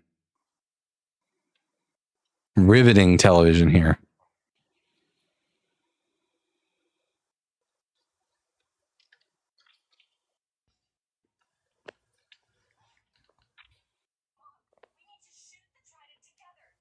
Workstar? Or Walkstar? Hello? Hello? Hello. Nope. Nope, that's a child. Parents, do not, if your parents are in the room, I'm talking to the parents right now. Get your kid off of TikTok. Anyways, at Brian Peck win the $5. The breakfast question guy was trying to gauge your IQ by asking a hypothetical to see if you could engage it. When you answered, he had to leave. Yeah, that's I pretty much figured that. Big Alexis 33. Are you at least 18? Hello. Hello. Are you at least 18 years old? I'm 25. And what pronouns do you go by? I don't have pronouns. I'm a man. Nope. Everyone has pronouns. Just call me Alex. That's Nope. it. Nope. I didn't ask what your name was. I already know what your name is. I wanted to know what your pronouns are. He, him. There you go. Okay. There you go. And are you a Christian? I'm a Christian, yeah. All right. I'm Dalton, the Bible guy. The Bible is bullshit. Christianity is false. Jesus is dead. Which one of these three topics would you like to talk about? I didn't want to talk about those three topics. I just want to talk about you being atheist. Well, that's part of Christianity is false because I have zero reason to think that a God exists. Just God. I'm not talking about Bible, Quran. Yeah, I don't have any reason to think that a God exists. Why? No one's giving me a good. Are you trying to argue for like classical theism or something? Yeah, no one's ever given me a good reason. Okay. So you believe that life came from nothing? No, it came from inorganic materials. And what's that? Because, like Ian Malcolm from Jurassic Park, life found a way. Good reference. Life found a way. Yeah. Okay. Like it's the only option. It's the only option because unless you can demonstrate that the supernatural exists, all we have evidence for is nature, and therefore the only viable explanation for the origin of life would be some sort of natural process. Like if there's a party where all the potential like options for the origin of life get invited to the party, God doesn't get invited to the party because we don't have any reason to think the supernatural exists. Mm-hmm. But we do agree that the Big Bang happened, right? Yes, but depends. What do you think the Big Bang is? It's just a starting point from something. What do you mean by starting point? Like, is that the beginning of time? Yeah, where does time See, start? that's where we Yeah. Sure. But when does time start then? It doesn't start. All the Big Bang claims is that it comes from a hot, dense state. That's it. Yeah, it doesn't. Time doesn't. The universe and time. It cannot come from nothing. So I agree. I agree. It does. I agree. Nothing came something. I agree. Something didn't. We didn't get the universe from nothing. As far as I can tell, the universe has always existed. The Big Bang was just a stage in the universe. So you saying the universe the observable always universe existed is my way of saying God always existed. Right? Well, I can prove the universe exists. Can you prove that God exists? And that's just special pleading. You're just using God to fill in the gap I don't know. You can prove that God exists by looking into the universe. Because if you have... Here, let me just do that real quick. Universe would, I'm looking into the universe. So, God, are you there? It's me, Martha. Metaphorically. So let's go with the logic. Go with the logic. How is God? Yeah, how does looking into the universe get me to God? I don't see that. So what does have to exist so that something exists? So you have to have time, space, and matter at the same time so that something can exist. Which, as far as I know, all those things have always existed.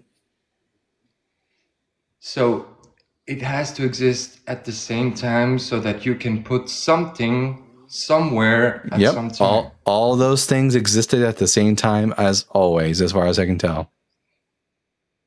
As always, how can you say as always if we cannot go further back than the Big Bang? Because the Big Bang isn't the starting point. It's just a point in the universe. I have no reason to think that. Logic? What's your Here's my simple syllogism. That it always existed. Yeah, you can't get something from nothing. There is something, therefore there was never nothing. We have no evidence for the supernatural. We have evidence for nature. Therefore, the thing that always existed was nature. The universe has always existed. but you got people Mm-hmm. saying we can see back to We- the Big Bang, Yep. but no further back. Yep. That's So as it has far. to be the starting point. Yep. If I look into the distance and I can see to a certain point, does that mean that there's nothing beyond that? No, it's saying that it started from there, so something No, or it means that someone we're only able pushed to. it from there. So It means that and we've a only been force able. outside of that has Okay, to you gotta stop talking. give it a You gotta stop. starting point. You gotta stop, Alex. It only tells us that we're able to look back 13.8 billion years ago. It doesn't tell us that there was nothing or a starting point before that.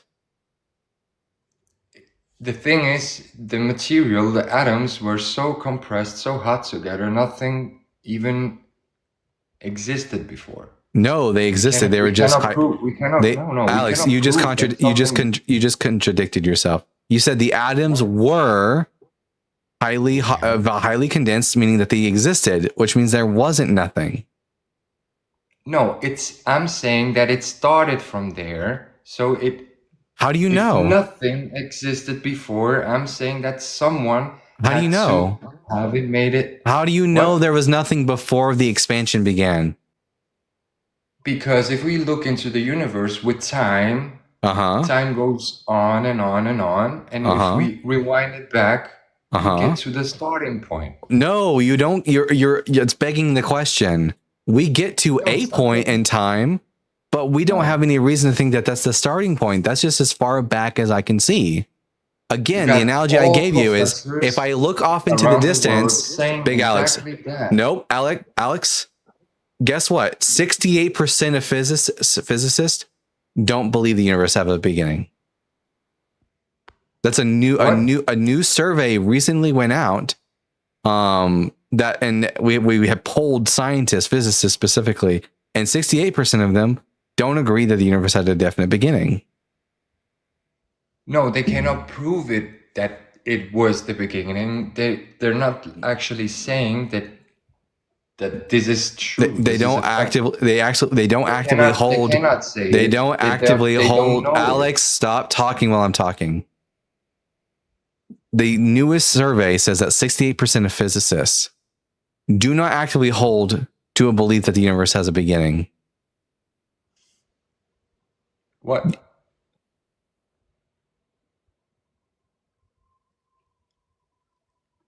Could you repeat? 68% of physicists do not currently hold to a belief that the universe had a beginning. But the highest IQ people around the world all agree that there is a God. Where's that survey at? Tell me how you know this. Did you just could see look it up. Did you just see a video online about a little boy that said he's got the highest IQ and he believes in God, and you didn't bother fact checking to see whether or not this kid actually had a high IQ? I know he's talking about. I know, guys. He's talking about the Asian guy. I know. Nah, Yeah, I'm not talking about that. Okay, then bring the fact. What Asian boy? I don't know no Asian boy. That's the one that the Christians are going around saying, "Oh, look at this kid. He's got the highest IQ in the world, and he thinks God's real." But guess what? But guess what? You don't have any data to support that statement you just made. I can bring forward data. You can't. You cannot prove that from nothing. I don't believe in nothing. I don't believe that. You do. I don't believe there was ever a So nothing. you cannot say that you're atheist. You must say that you're agnostic. Alex, no. All it means to be an atheist is that you lack a belief in God. That's it. No, you don't. You do not believe in a God. I lack a belief in a God. That's all it's required to be an atheist. Lack Yes, in yes, yes. believing Alex, you're not going to is sit here. agnostic. Alex, you're not going to sit here and tell me, the atheist, what it means to be an atheist. Not on my show, you're not. When you say you're an atheist, you're saying that When I say I'm an atheist, I'm saying that I lack a belief in a God. That's what I'm saying. God damn, can I get some high tier interlocutors today? That'd be fantastic. I think if you're interested in this topic, you should go over to like Dr. Blitz or, maybe listen to Quantinaut if you want to like hash this out with them. Because we're not physicists, we're Bible experts. Alex doesn't know that he's muted.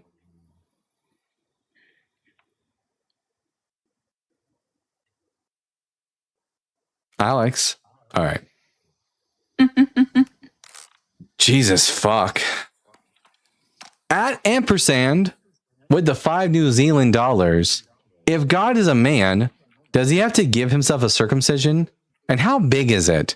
Asking for a friend. There's no way I'm the first person to ask this. And in fact, ampersand, you're not the first person to ask this. In the Talmud, the rabbis asked themselves whether or not Adam was circumcised. And the conclusion they came to was yes, because Adam was made in the image of God. So they believed that God was circumcised. All right, Aslan is back. Aslan, what do you got for us now? Sorry I didn't have all my ducks in a row and look into it a little bit deeper. Where are your ducks now? I don't know. Trying to still get them in a row. But let's say I grant, even though I was researching what you appealed to as ecumenical translations. Ecumenical, I'm sorry. Yes, the one family does translate it that way, but there's other families that are similar. It's not unanimous. Families. Except for that one family. Family. Translations that you were. But, huh? You're just talking about ecumenical translations. What? You calling them families now? Yes, when multiple scholars get together from different backgrounds so that we can eliminate as much bias in the translation as possible, we end up getting these translations that say miscarriage. Are you reading Paul Copan or something like that? I have before. Okay. But yeah, well, I mean, yeah. That explains it. That just explains why you're like caught up in copium land. Okay. Well, okay. Well, let's just say for the sake of this discussion, let's say it is a miscarriage. Would you agree that it happened by accident in the fight between them? Sure. Okay. I would agree. That seems what it's saying. So, would you agree that every legal system in history punishes accidental killing less harshly? Everyone? I don't know. Killing? I don't know. You're talking about manslaughter? I'm sorry. This is definitely like a blanket overgeneralization. Right. So you're saying manslaughter. Yes, exactly. But this is a violent act, though. There's like they're fighting each other. Well, so is manslaughter. If it's an accidental death. I don't know that all systems in the world don't punish accidental manslaughter. Yeah, maybe if like you're like in a consensual boxing match or something and the other person dies, but like who's gonna fight a pregnant woman in a consensual boxing match? Well, like tell me where that happens. No, yeah, it doesn't. But again, this is just a hypothetical that you're just trying to cope with. Well, wait, hold on. How did Jewish people of the ancient world understand the status of a fetus? Wait, hold on 1 second. Can we not move past this just for 1 second? I wasn't able to finish. So manslaughter, would you agree, is the unlawful killing of a human without premeditation or malicious intent? Of a person. But there's malicious intent in this. I wouldn't call it manslaughter if you had like a brain dead person you pulled off the plug. No. It's a human, it's not a person. Hold on a second. Is this thing in Exodus, in the verses we're looking at, is it an accidental? It is accidental killing of a fetus. Okay, so not the accidental killing of a person, though. Okay, no, that's fine. That's fine. My point is, did you guys catch my point? Is accidental killing usually less harsh? That's part one. That's only part one. Are the how they punish accidental killings in general usually less harsh than intentional killing? That's the first part of my two-part question. Sometimes, perhaps. Okay. The second part of the question is, then how does a law about an accidental injury become permission for intentional chosen... You think killing something is just a mere injury? I thought you said it was a miscarriage. Yeah, you killed the fetus. So, okay, but That was an accidental killing. How does that become permission for an intentional chosen abortion? I didn't say it's an intentional abortion. I just said it's an abortion. Saying, how do you use this verse to? The fetus isn't. The fetus isn't a person. But how does an accidental killing? How do you use that to build your case for an intentional killing? I don't. I just talk about that the Bible doesn't consider an eye, though. Yeah, I'm just saying they're the just Bible paying doesn't. A fine. Yeah, the Bible doesn't consider the fetus to be a person, a living being. Okay, that's a side argument. No, that's the whole point of why I brought up Exodus 21 in the first place. That the Bible does not consider the fetus in the womb to be a full person. Then how do you interpret Psalm 139, 13 through 16? Which says God forms the person in the womb. God formed me in the womb. David is describing that God made him in the womb. Doesn't say that he was a person while he was in the womb, or that he was a nefesh chaya. Okay, what about Jeremiah 1:5? Same thing. God set me apart before, because God has foreknowledge, so he knows that Jeremiah is going to be born, and thus God ordained that this thing would end up becoming the prophet Jeremiah. It doesn't say that while he was in the womb that he was a person. Only what God knew he would become and ordained him to become. What about Luke 1:41 through 44? Luke 1, what does that say? That's where John leaps for joy in Elizabeth's womb. Yeah, the baby leaps for joy. Okay. Psalm 51:5. Which says, I guess Surely I'm just going. I was sinful at birth, sinful from the time my mother I was sinful. conceived me. Wait. Sinful at what? Surely I was sinful at birth, sinful at what? from the time. Sinful from the time my mother conceived me. Actually, it says it just says I was conceived in sin, which doesn't necessarily, which means like what, like at best that means like what the nature of the conception was sinful. Job 31:15. Which says what? Did he not make me in the womb? Yep, he made you, but were you a person while you were in the womb? Doesn't say that. Okay. Well, my point is, and I have more verses too. The point is, sure. I think it's. I have a big problem with the ones you meant, like New Testament ones you mentioned. I have a huge problem with those. When John leaped for joy? Mm-hmm. Okay. But here's my point. There's plenty of more verses than the one Exodus verse to make a case that none of the personhood begins in the womb. Zero of the verses you brought forward demonstrate that the fetus has personhood. Well, either Zero. way, you guys can't explain how an accidental injury becomes permission for intentional chosen abortion, elective abortion. That wasn't the purpose of Aslan. Bye. I'm done. Jesus Christ.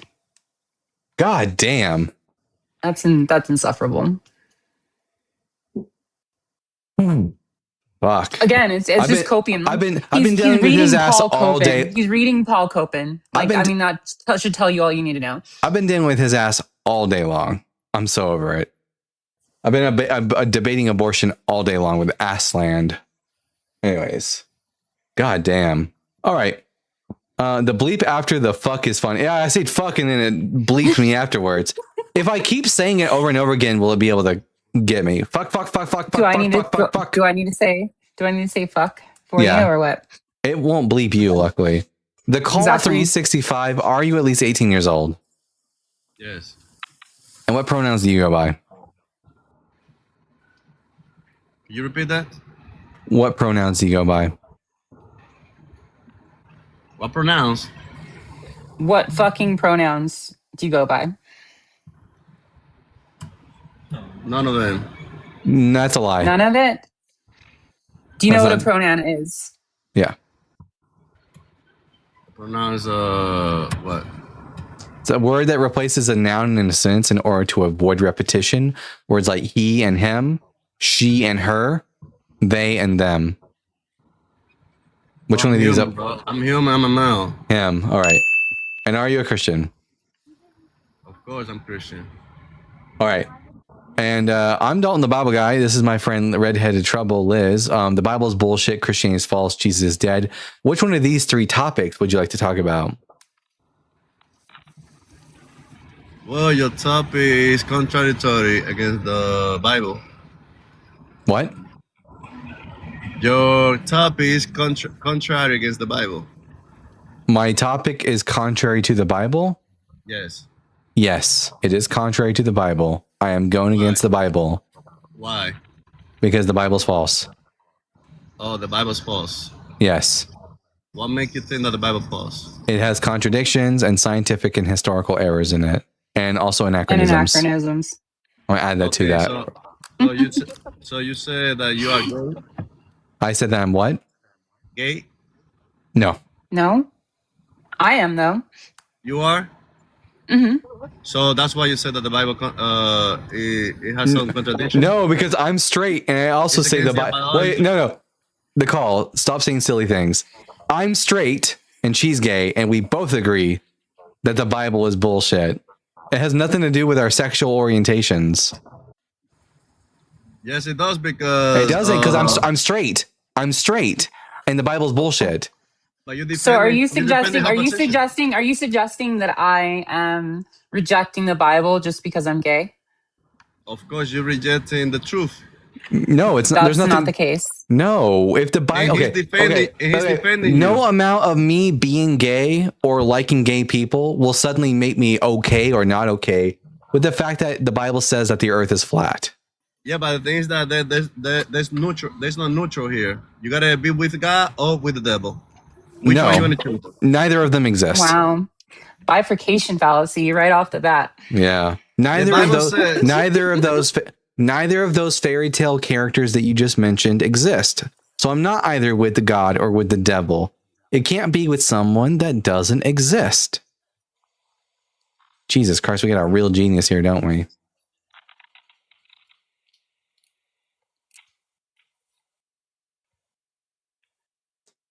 The little microphone button at the bottom of your screen has a slash through it. Push on that button. At the Can you bottom. hear me now? There you go. Okay, look. Who sustained the universe? You No one.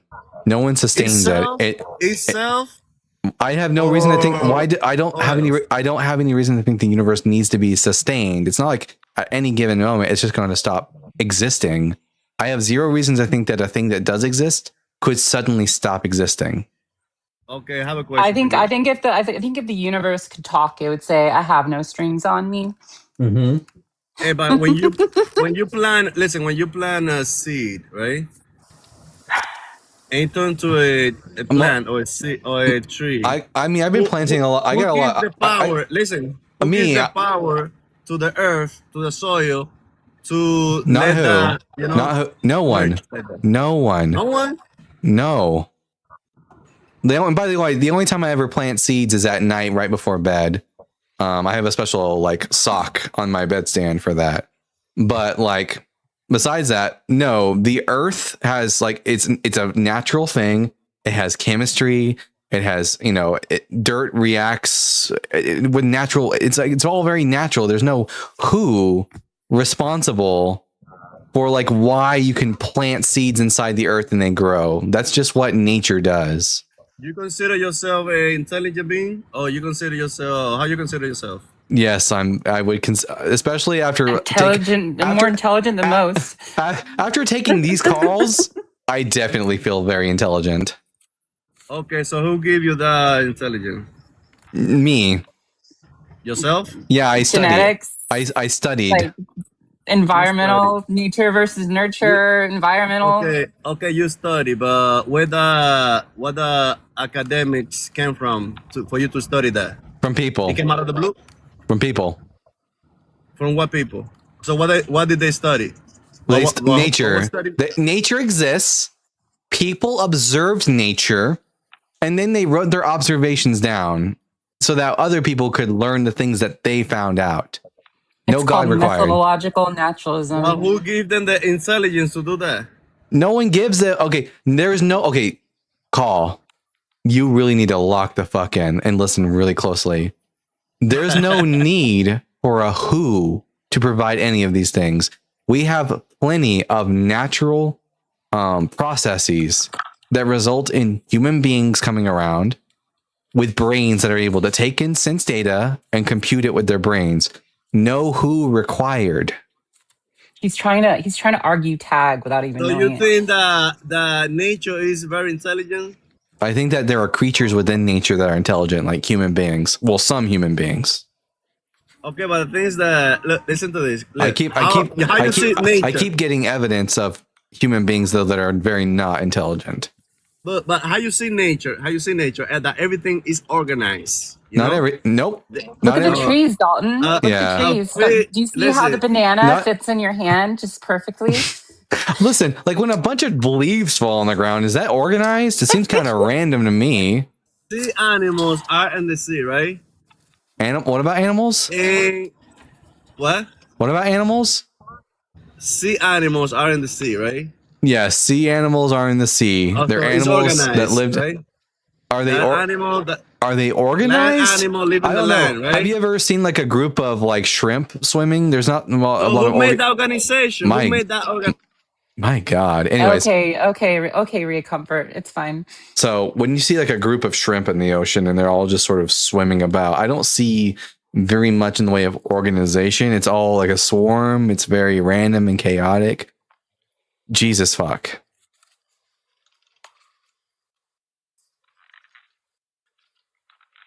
Watch, like, next thing he's gonna say is the Shroud of Turin. I just know it.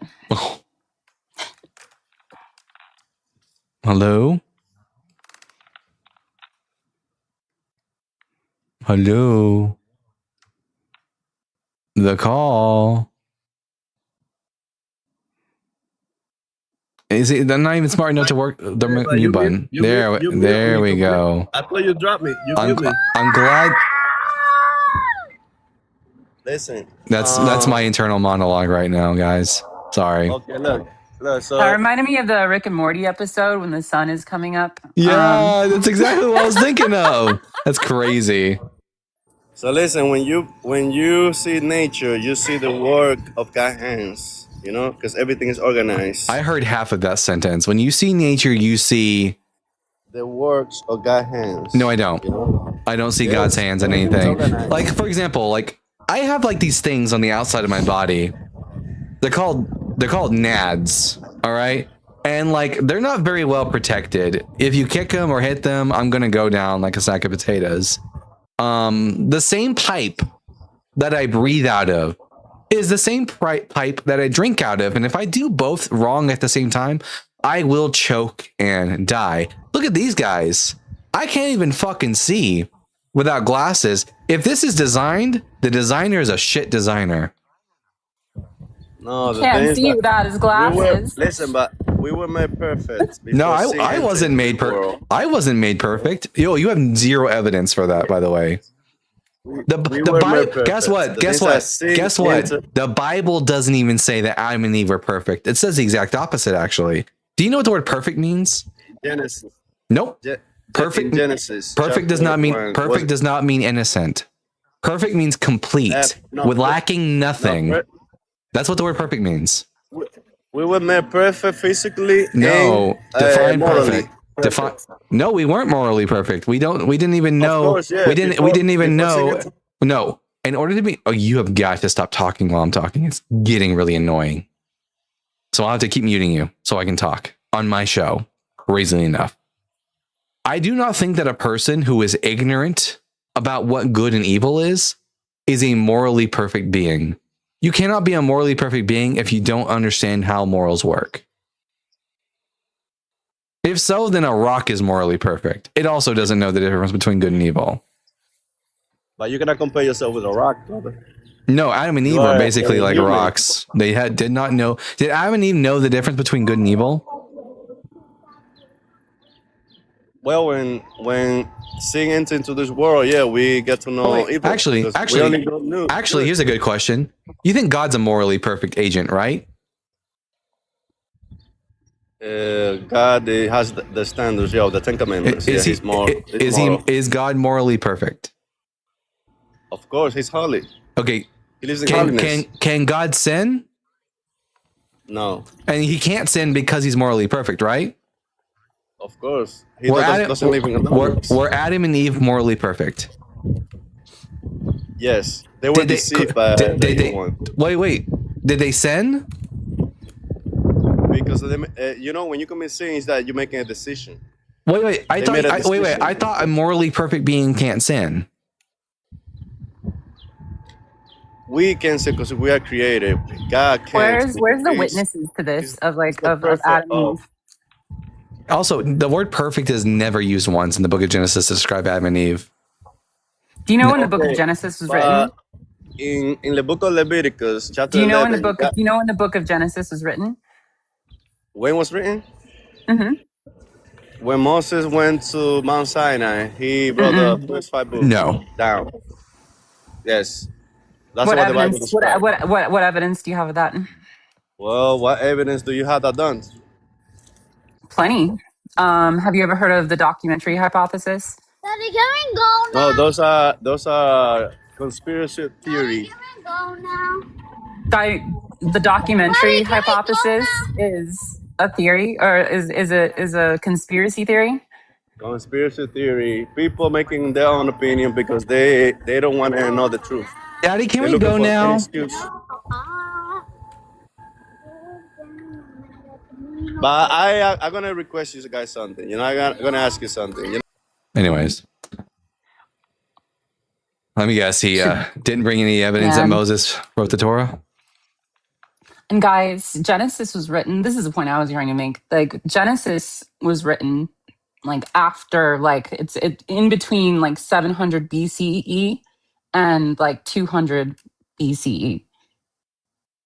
So my question has always been like how, like what makes their opinion or their like perspective better than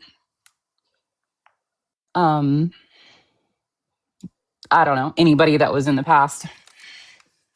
My moderator on YouTube Punk said, "I hope that kid grows up to be smarter than his dad." And I'm getting some audio feedback. That's why I'm kind of getting tripped up. Like I'm kind of getting an echo on my end. That's weird. It's not even. I hate hearing myself talk. It's the worst. Are you only hearing audio echo from you? When I talk, yeah. Oh, here, try and here, drop down and come back up and see if if it's still doing that. It might be your headphones or that too.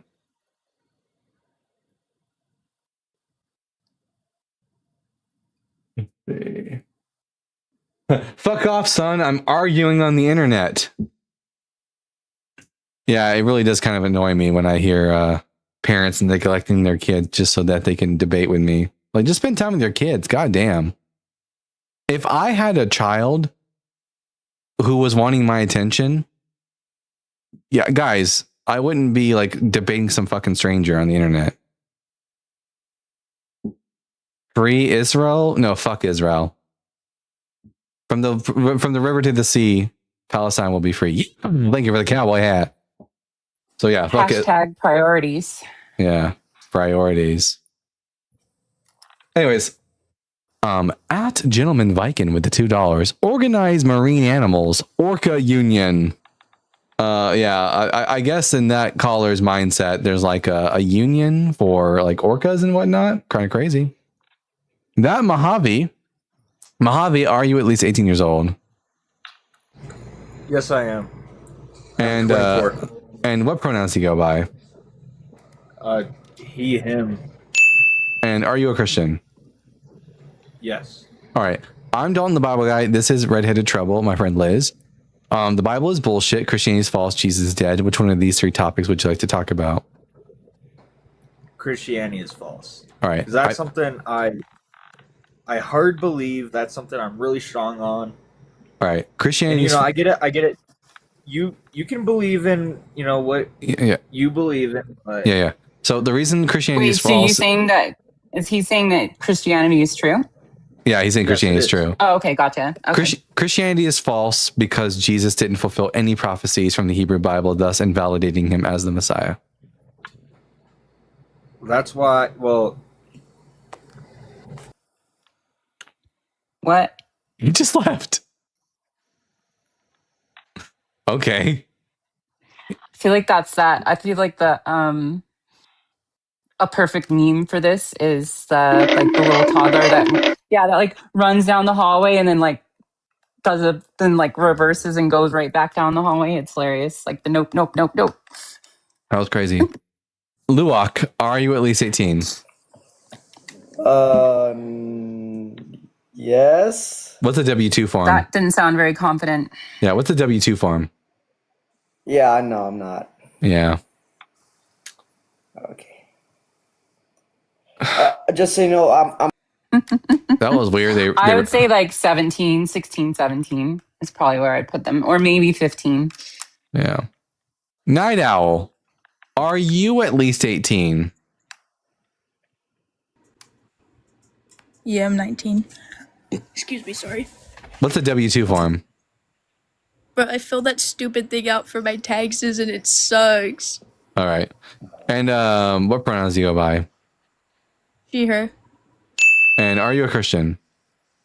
Yes. I just mainly wanted to hear, like, because I just joined this live, but I just wanted to hear your stance on this and, like, explain why you think that, the Bible is false and whatnot. I think the Bible is false because it contains anachronisms, historical and scientific inaccuracies, and contradictions. I think Christianity is false because Jesus failed to meet any of the requirements to be the Messiah, and Jesus is dead because we have zero reasons to believe that he's still alive. And I'd also like to throw in like authorship is a mess. Yeah. That's a big one for me. Yeah, no, that's a fair, I hear that a lot, like, as a Christian, people are like, well, who wrote the Bible? And it's kind of hard to, like, understand. I know that, like, because the Bible is, like, written by, like, many, many different people across, like, you know, over the course of history. And It's still a valid question though, right? yeah, no, it is a valid And question. that's fine. It's fine if like many people contributed to it. Our problem is the many people that did, we don't know who they are. Well, because there a lot of the Bible we do know who wrote lots of the Bible, but No, really that is not the case. Well, we don't know who wrote Hebrews. I would but say that's out of the That's 66 not true. books, I would say out of the 66 standard Protestant books of the Bible, we know who wrote 7 of them. Maybe Of like the New 8. Testament. Yeah. 7, Yeah. the Pauline epistles, and that's as far as that goes. All the other And books that's of the being Bible. very generous though. That's being very generous. Like that's offering up some, like, you're letting a lot of presuppositions slide, like even validating those 7 texts. Yeah. Well, because we do know that a lot of the Old Testament books, like we know what was written by Noah, we know what was written by Abraham. Like, No, I think that the that's one not even, really is Hebrews that we that's- don't know, but there's whoa. No, that's not even something that Christians believe. None of the books of the Old Testament, even in tradition, were written by Noah or Abraham. because I went to a and my information could be false here, but I went to a Christian high school it's like non-denominational Christian high school, but for all my 4 years, and each year we had to take a class on like examining, like not just like looking at the Bible, it was like examining the history of it and whatnot, and like going through that, like they are pretty certain like with who wrote what and whatnot. They're really the only one, like what we were taught was the only one. Are you familiar, like if we're talking about Old Testament stuff, are you familiar with King Josiah? Yes. Do you know about the like the 2 Kings, like chapter 22? Yeah, because that was like they took it out and whatnot and stuff, but it was like that one I didn't look as much on. I was just mainly because my freshman year we examined the New Testament. Sophomore we examined the Old Testament, and then my junior and senior year were both looking at the context of everything, looking at historically how everything was put together and whatnot. And it's just like because like the Christianity is all based on faith and whatnot. When So you I say can- examined, were you just like looking at like apologetic, like what apologists are saying about it? No, we were doing that, but we were also looking at other historical moments and other things that like all correlate to the Bible and whatnot. But just kind of like So looking at- what evidence do you have that makes that look that like the Torah, the Tanakh is all like historical? Like what evidence do you have of that?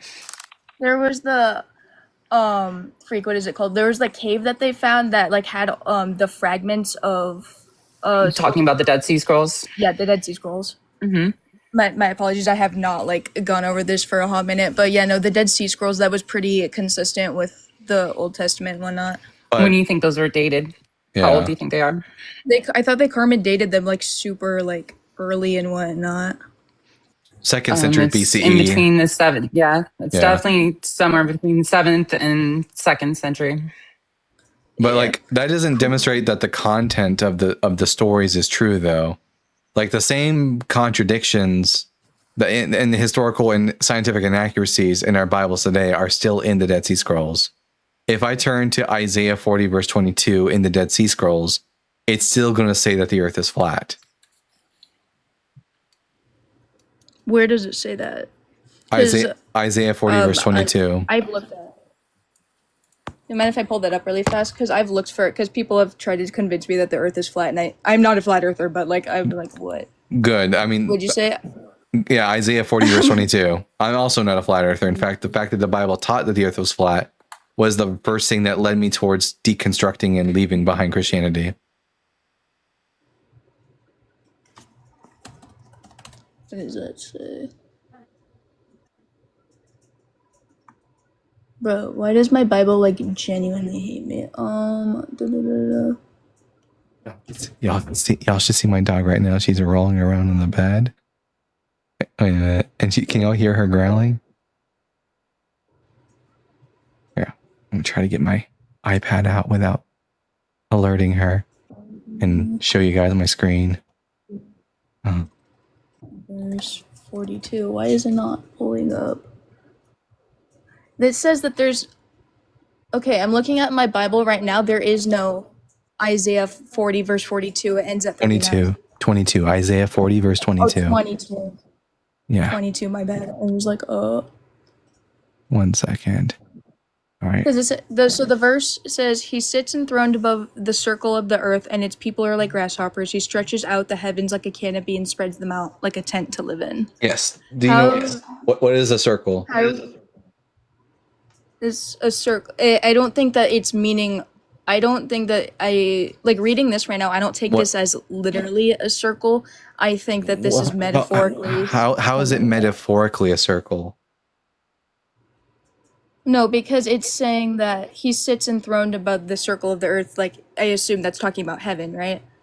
So Yeah, I don't think that it's saying that the earth is the above. The above would be heaven, but above what? The circle of the earth. What does it mean to be above the circle of the earth? Why is it called the circle? I have no idea. Do you think there's a word in Hebrew for sphere versus circle? Probably. I don't know what the Hebrew translation says. So the No, I'm Hebrew just asked like a Hebrew word for sphere. Yeah, you tell her. the Hebrew word for sphere would be dor, spelled dalet vav resh. The word for circle is chug, het vav gimel. And the word that means circle, which is a flat object, is used in Isaiah 40 verse 22 to describe the shape of the earth. Yeah, I can see where people would get flat earth from that. Thank you thank you so much for like talking to me about this. I'm just genuinely like trying to get everyone's opinion on this. Also, I've been a Christian since I was 13, so I'm just kind of like looking at everything. the book of Job also describes the shape of the earth like to be shaped like a clay seal. Do you know what shape a clay seal is? Yeah. It's shaped like a flat disc with upturned edges, right? Yes. That is a flat earth. So the Bible teaches that the earth is flat. So that's why one of the reasons I don't believe in the Bible. Okay, cool. I see that. Yeah, I'm just looking at everything. I don't really come here on to argue. I'm just trying to like gouge like different No, things. we're here to educate too. We're happy to educate. Because I think that a lot of people are because I believe in the Bible, but obviously like there, like you're pointing out, there is inaccuracies in it. But yeah, and all honestly, I'm a Christian because of the fact that I feel like I would not be here if I didn't have like the Christian faith to help me along and whatnot, just because of everything that I've gone through and stuff. So yeah, I feel like I want to look more into the history of the Bible. I do think you're underselling your ability to. I think you're underselling yourself.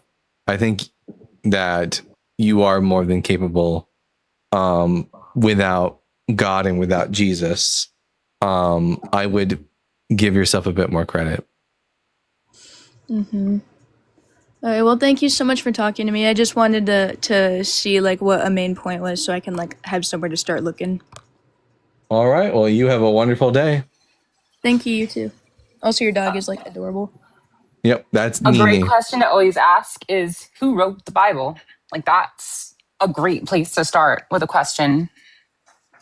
Yeah, for sure, for sure. I've just always took it as like it's just been kind of composed over like many years, you know. Right. I would like as a suggestion, type in like the documentary hypothesis and explore that. That got started by Julius Wellhausen. All right, cool. Thank you so much. I'm gonna definitely do more research just so I can get my own opinion and not what it was just taught to me, you know. Okay. And that's mainly the consensus of biblical scholarship today is the documentary hypothesis on the Old Testament. All right, cool. Thank you guys so much. Of course. You have a good one. All right, everyone, make sure you're tapping that screen. Share the live with those you love, with those you hate. We still got another 40 minutes left of the show. So if you're a Christian, you'd like to call in and give us a reason to believe in God or believe that Christianity is true. I'm here and I'm ready to have these conversations. And also, everyone, make sure that you are. I'm going to do speak of the angel. Here she is. Arwen in the conversations, W Bible Guy again, W to Arwen again. Everyone, we are trying to get Arwen, my friend Arwen, up to 1,000 subscribers on YouTube, so that we can get her monetized. Her job at the post office sucks ass and doesn't pay quite what we want. So we're trying to get her up to that sweet 1,000 marker. I currently have 806 subscribers on the channel. So I'm going to show you guys where you can find her on YouTube. Here, let me find this browser. Turn on the browser. Boom. There we go. Go to YouTube.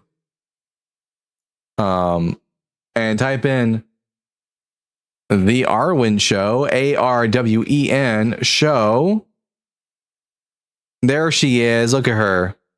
Go over there, subscribe, hit subscribe to The Arwen Show.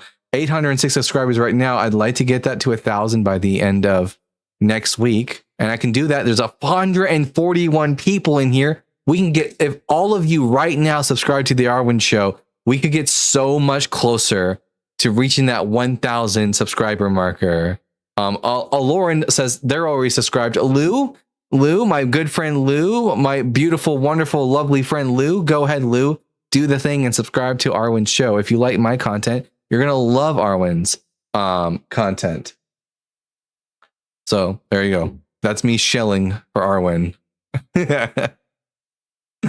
Whiskey Punch 64 says already subscribed. So look, all these cool people have already subscribed to the Arwen Show. So you should too. Be like the cool kids. Angry Johnny says done. Thank you, Angry Johnny. Love that. Big W to Angry Johnny. All right, we have we have a super chat over here from Zach Petronoff with the $5. The shrimp in my shrimp cocktail package seems pretty organized. Must be God. Must be. That's the only explanation. Jean-Marie says subscribing now. W to Jean-Marie. Buddha Jest subscribed. W Buddha Jest. Chrissy says I'm already subbed. Awesome. YouTube Punk, thank you for plugging. Can you also plug my friend Cameron Bennett? He's a personal trainer available IRL or Zoom. Yeah, everyone in the YouTube channel, you see the link that YouTube Punk just put? Click on that link. Follow that person too. Damn Racing did it already. Cool, good, awesome. Thank you so much, Damn Racing. I'm so good at advertising, y'all. Let's do a little update. Let's take a look I'll have and to see. get you to advertise my book when it's finished. Absolutely. At 821 subscribers now. Look at that. Holy hell, we jumped up a bit. I love seeing them numbers climb. Everyone, Arwen's my favorite person in the world, so you'd be doing me a huge favor by doing her this favor. Just putting that out there. You want to make the Bible guy happy? Do that. For your information, cause redder lips. 1, things that cause redder lips. 1, skin melanin levels. 2, thickness of lips tissue. 3, blood vessel density. Yep. Thank you. I agree. I do have nice thick lips though. All right. Thank you, Captain Lurk, for the sub. Shrimp Cocktail was my stripper name. Love that for you. Do that suction challenge. What? What's the suction challenge, Rat Soup? That sounds super sus.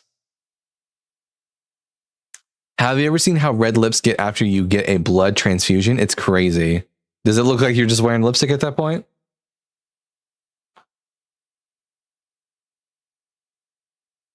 Cappy Barnia. Yes, she is one of my most favorite people. Best friend. He wants you to inflate your lips. How like from Monsters Incorporated? When they like put the child scream thing on his face and he looks like he's got the big old lips. Oh man, I ain't about that. Exactly that. Oh god, I'm good. If these things got any bigger, I don't know if I'd be able to talk. I've definitely got nice like DSLs for sure. Velvet says my filler costs like $700.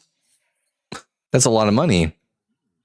I don't think you gotta put your lips inside a Swedish made penis enlarger and you'll have real thick lips. Oh, I already got one of those in my drawer. I'm not Austin Powers. It's not mine, really. It's not mine. It's really, baby. It's not mine. I love that. I'm so glad that you immediately got that. Blue Ball says, I don't know. $20 is $20. Redhead gets it. Yeah. Man. Can I get subscribed to Arwen's show last week? Hell yeah, heard. Love to see that. God, this channel's gone downhill. Guys, if you like spicy Dalton, that's what the Dalton After Dark show is for. I don't wear a shirt, and sometimes I might even be wearing a butt plug. You never know. You won't be able. I love making pop culture references. I think we both do. Yeah, absolutely. Especially Rick and Morty, right? Dalton and I both like Friends. Yeah, Rick and Morty, Friends. Like Dalton and I both like Friends. We go uphill, but like Sisyphus. Absolutely. I love that. Man. All right. Maybe I need to do a restart on TikTok and then we'll get some more people in here. So everyone, we're going to do a quick restart, but like I said, sub to Arwen's channel. Okay, here we go.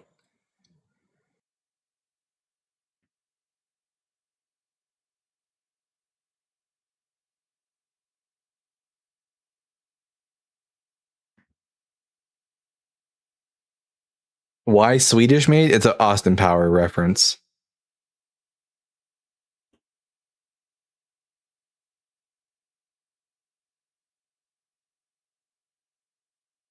Talk about grooving. Gotta move on. Do I make you horny, baby? Do I make you Randy? I used to have Austin Power like glasses. Buxom is a good lip gloss for plumping. Plumping? Is that what you call it when you make your lips look bigger? I think I'm covered.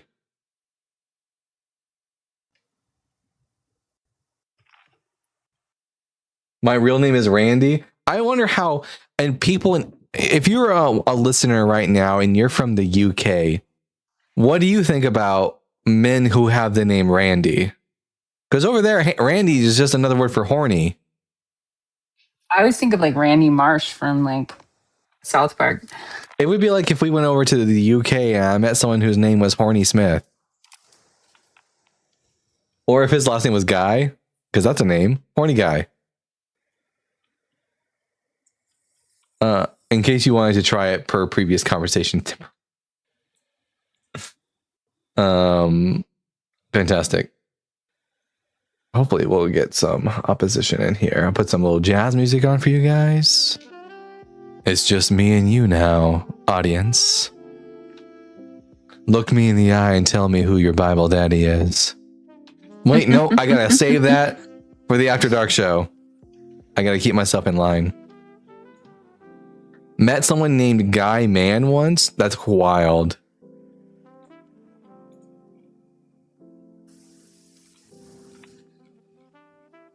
I think the jazz music, when you had it while debating, kept everyone calm. Well, it doesn't help the people on the panel because they can't hear it. My Bible daddy is Arwen. Bible mommy. Don't worry, guys. A couple years of hanging out with me, and Arwen is going to be the Bible gal. Like, she'll know the Bible pretty darn well through osmosis. Lobes is pretty good with that too. With the music, he usually has like some jazzy music in the background. Yeah, it helps with the empty space, and instead of just us sitting, I mean, you hear the empty space because you're on the panel, but everyone else, they get to hear the nice little jazz People music. are listening to jazz music. Okay. Right now, yeah, I got jazz music playing. Feel so left out. Yeah, it's because if I make it to where you can hear it, this is what you'll hear when you hear it. Watch. You can hear the music now, but also my voice. Oh yes. Yeah. Sounds like you're talking in like a tunnel, like. I'll let you decide. Or like one of those park. You like, want that kind of like reminds me of like the sound of like a playground, like one of you can like talk, like they have those little like tubes you can talk through. Oh yes. Okay, so yeah, music or Bible guy voice, which one do you want? Bible guy voice. That's all right. That's a lot. Okay, Dad in the comment section. Dad, where you been? Said I will you. Okay, let me get my actual preacher voice on. You and plead the blood of the Lamb, Jesus' name. Hallelujah. Hallelujah. I just motorboated all you guys. I hope you enjoyed that. Love it. Why don't you come talk to us, Dad? Yeah. Instead of yelling in caps in the comments, which you should stop doing, by the way, because that's for mods only. Yeah. You can convey what you want to convey without the caps lock. It just comes off super aggressive. Yeah. Like, how are you going to get to our atheist heart when you're being so aggressive? It makes you also look like you're very insecure in your position. Very. And I still have my Jezebel spirit, so your rebuking isn't doing shit. Yeah, same here. I also have the Jezebel spirit. Maybe his keyboard is possessed by Satan. What will you call it when a guy has a Jezebel spirit? I don't know. Jezebel? No, it's like a Isabel spirit. Isabel. Love that. I love Isabel. No, I just got the OG Jezebel spirit. I'm a little bit like that. Someone said I can't because I'm trying to convey. I'm yelling really loud. Yeah, that's probably it. Do you know the Poochie Lip song? I don't. And then someone just said gay. Someone just said gay. I don't. Sure, whatever gets your rocks off. Where are all the Christians at? I've already devoured them. They're too scared to talk to us, I think. Yeah. Also, yeah, everyone, happy Pride, if I haven't already said it on the stream today. Definitely. Happy Pride. I'm going to San Francisco. Have you heard this? I heard a lot of y'all are going to San Francisco. Yeah, Arwen was talking about maybe coming too, so nobody told me or. I'm gonna be jealous. Wait, my partner wants to know your doggo's name, so I have two. Their names are Ava, and the other one's name is Baby. And speaking of Ava, she's back on her little seat. There she is, not looking at the camera because she's got other business to attend to. She's just sitting there, menacingly. She's staring at some menacing wood. Oh, you want me to play with you? Is that what you're about to do? Oh, and then here comes the oh. Yeah, you said that call was from me? Yeah, everyone look at everyone can just look at baby's belly. Oh, and or not. Oh. Wow. Ava, you have to be the center of attention, don't you? She said, let me hear it. Look at my ass. I get it. I'm the same way, Ava.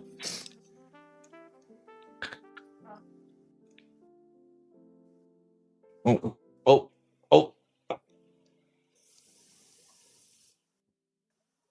I'm trying to get the camera to where people can look at you. That's what I'm doing right now. There. God. Here, look at get your eyes and look over here. Look here. No, here. Look at the camera. Look. Or just their cute little bobtail is so adorable. Oh yeah, look at that thing go. She's happy. Are you happy to see me? Are you happy to see me? Oh. My cat's come over to me right now. Nini, do you want uppies? You want uppies? Okay, come here. Oh, come here. Oh, you want me to play fetch with you? Okay, I see. My cat wants me to play fetch too. Go get it. Okay, we got here Jackson. Jackson, are you at least 18 years old? What's up, you stupid nigger? How rapey? Ew. Wow. Jackson. Yeah, I'm disappointed in your parents.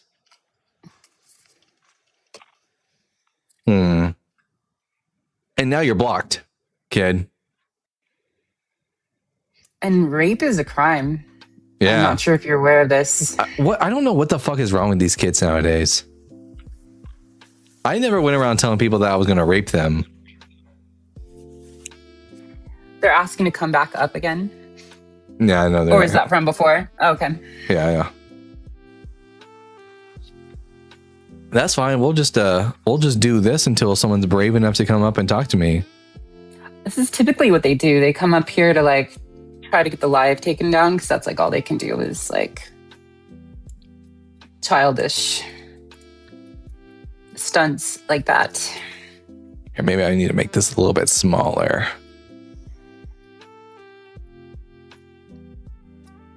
There we go. Right.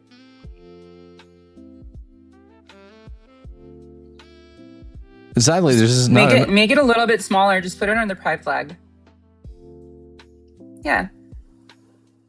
Then you can't see your face. Yeah. Maybe like maybe you put it down like a little bit, make it a little bit smaller, and then put it like above. At that my point, box. can y'all even see her? I can see it. I can see it. Here, this is perfect right here. That's perfect. Yeah. Yeah. All right, fantastic. All right. This is a Fenrir son. That pupper needs Jesus. Baby, you hear that? You need Jesus. That's what they're saying. To come inside you. No. Whoa, wait, whoa.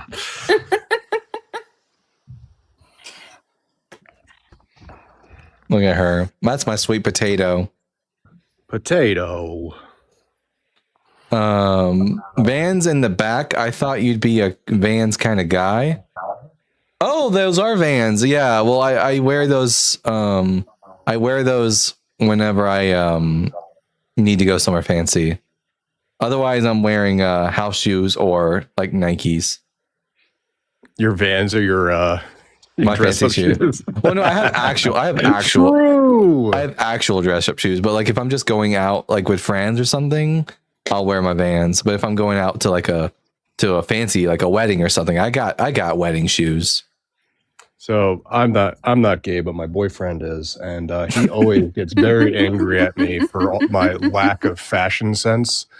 I wear the same shoes everywhere until they're literally nothing. And then, I wear a black shirt, jeans, or black shorts everywhere I go. And he's like all colorful and has all these different outfits. And I'm just standing there in black on matte black.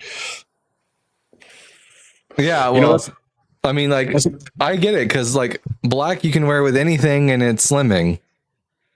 Yeah, it's my problem with the gays. They're too damn colorful.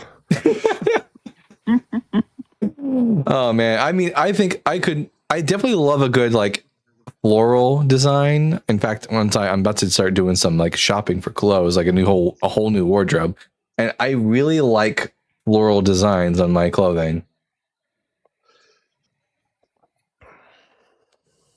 Nini Bob says, I have a style, homeless chic. Is that with or without the garbage bags? With is a fashion statement for sure. True. Lauren says, LOL, I always say I'm not gay, but my husband is. Love that. All right. Yep. I got here Maximus. Maximus, are you at least 18 years old? I am. And what pronouns do you go by? He, him. And are you a Christian? I am not, but I was going to ask if you read any Friedrich Nietzsche. I have not read. I thought it was pronounced Nietzsche. I don't know. I want to kind of learn about it. That's why I was asking. Oh yeah, no, never read any of it. Gotcha. All right. Bye bye. Have a good day, Mac. I got my master's degree. I don't read anymore. Oh yeah, I do try to do as much academic reading as I possibly can. But we have here Rancho. Rancho, are you at least 18? Yeah. And what pronouns do you go by? He, him. And are you a Christian? 1 second. There's something playing in my background. Let me close out of that real quick.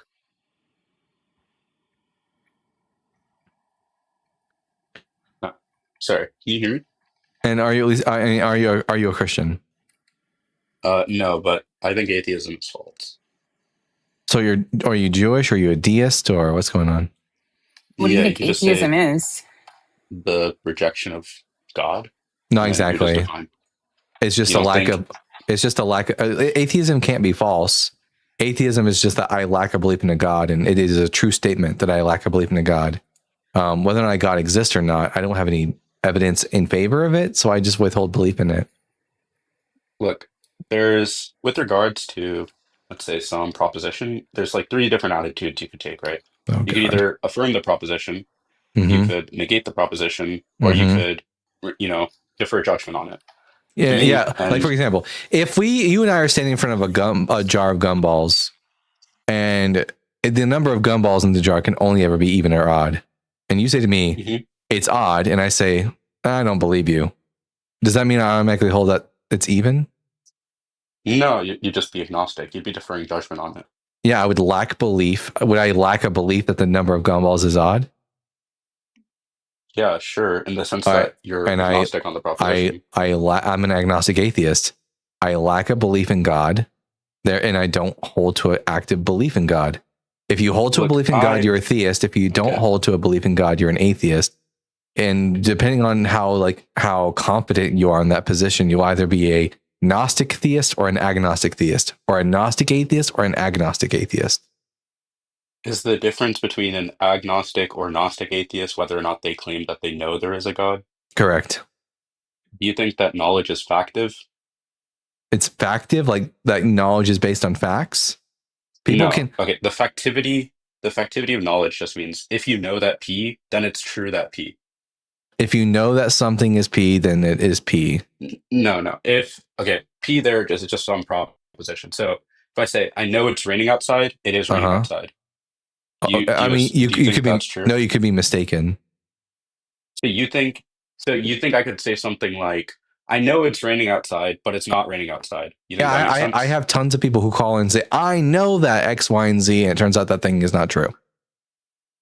Yeah, but in that case, they don't have knowledge, right? They have a belief that they have They knowledge. claim they have knowledge, but they don't.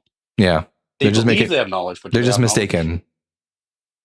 They can say I know, Yeah, they're mistaken, and but still they have they would be wrong.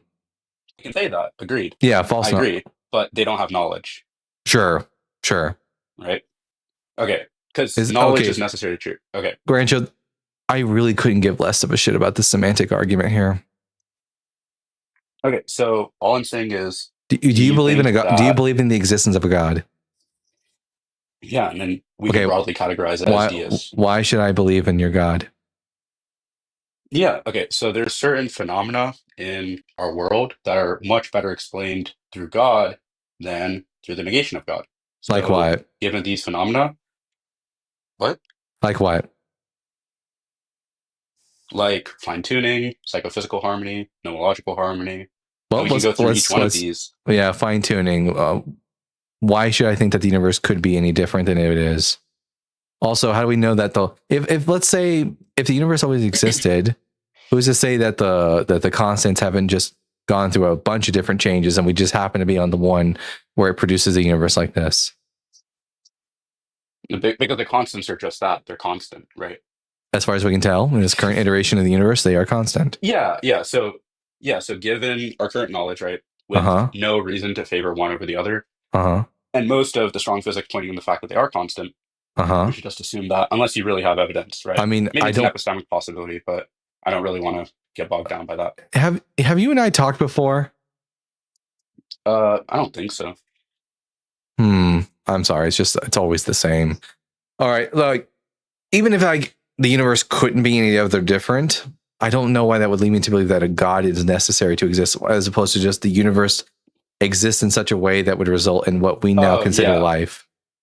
Like, you're just saying there isn't like some other possibility. It's just kind of brute that it is this way, and it happens that the way that we currently have permits life. So there's nothing to really compare it to that would be like more predicted or less predicted under God. Is that what you're saying? I don't even know. Okay, are you just saying, look, the way things are currently set up in our universe, there's no other way it could have been? I don't know. I don't know if that's true or not. You don't know? Okay, so let's assume that it could have been another way. Do you think that the phenomena of fine-tuning is best explained by God? No. Okay, so here's some good reason to suspect that, right? When we look at fine-tuning, we can look at the alternative possibility, something like naturalism. And under naturalism, there's no reason to favor one universe over another, one set of constants over another. So the probability of the universe being finely tuned is roughly the same as the probability of me throwing a dart, picking a random atom in the entire universe, and it just happening to hit that atom. Is the probability is it zero? No, of course not. It's like one. It's like 10 to the power of negative 52. As long as it's not zero. Can I ask then... you a question? Yeah, Can go I ask ahead. a question? Wait. Are you familiar with the term God of the gaps? Yeah. How is what you're doing and what you're laying out not God of the gaps? Yeah, so God of the gaps is where there's some phenomena that doesn't have a readily explainable solution. So you invent some, God in order to explain that. But that's not what fine-tuning is. Fine-tuning under, the God paradigm, independently of the evidence that we have, right? We have strong reason to suspect that God would want. You're still appealing to magical thinking. Wait, well, you don't know what a God would want. You're just guessing what a God would want. I would also ask you the question: have we reached the limit of our knowledge in those phenomena that you're describing? Okay, the second answer is trivially no. And then to address the first point, when you're just talking about, you're just appealing to magical things. Well, that's to sort of beg the question, right? Because if you just want to say something like, "Oh, well, that's just ridiculous," obviously it can't be that. Well, obviously the theist would disagree with you, right? The theist thinks that this is the best explanation, and even if you don't have exact, mental content of what God desires, because they're presupposing God. Yeah, it seems like you don't. God is a presupposition. It seems like you don't know how this could possibly have been any other way than in God. Therefore, it must be a God. Look, which is here's like the God of the gaps. An argument from ignorance as well. Okay, nice. So after we run through the Matt Dillahunty voice lines, we can look at the actual philosophy. That's not okay. No, what? Not Matt Dillahunty. That's just you did make an argument from ignorance. All right, nice stuff. Okay, so take a parody case, like let's say in the sky, the stars write out the Gospel of John. Uh-huh. all the same stuff is true, right? All the same things you could say about fine tuning is true. But obviously, it is the case that we should update on God here, right? We should, give a greater credence to God. Would you agree in this case? Sorry, what? I tuned out. What? Yeah, maybe because you're playing background music. Yeah. So let's say in the sky, the Gospel of John is written out in the stars. Would you update on God? Yes or no? I think what I would do is, look at that. Time's up. Good. Anyways. Sorry, guys, I didn't start the time earlier. Are hard. Yeah. Phil bros are hard. It's just you go in circles and circles and circles. And we should have. That's why when I ever get a Phil bro, I'm always saying like, what do you believe? Let's just get to the point. Like I'm tired of these philosophical arguments to try to prove classical theism. Yeah, it was just that came up in my head. It was just an argument from ignorance, is all it was. I don't know how this could possibly be in any other way. Therefore, it's God. The two questions that came up in my head were, is there anyone out there that says that if these constants were any different, life cannot exist? Because I don't think any scientist says that, especially biologists. Yeah, we don't know that for sure either. Yeah, we don't know if the constants were different, that we couldn't have gotten life under those conditions. Yeah. Hell, it's not possible. If the constants were different, we would just have different life and possibly more of it. Then really, you can't really just say that the conditions as they exist now are the only conditions that could be conducive to any sort of life. It's just ridiculous. I would to Rancho in the chat. Our prompts are: the Bible is BS, the Christianity is false, Jesus is dead. It doesn't come up here and let's do philosophical arguments about classical theism. And also, even if there was a deist God, if I create something and it just so happens that let's say I made like a model of something, and it just so happened that because the way I made that model, bacteria really like the inside of that model, does that mean I meant to make the bacteria have a good place to live? Oh, sorry, were you asking me? I'm Googling something right now. It's just a general question. Well, yeah. Obviously, you're bacterial God. Well, we all know that to be true. Velvet Worm says, obviously the audience here hates philosophy. You can't make us like it. Like, I do try to make this place a place where people can hear actual biblical scholarship and they don't have to deal too much with the Phil bro bullshit. Yeshua treats everybody equally, but with no favoritism. Tell that to the Syrophoenician woman.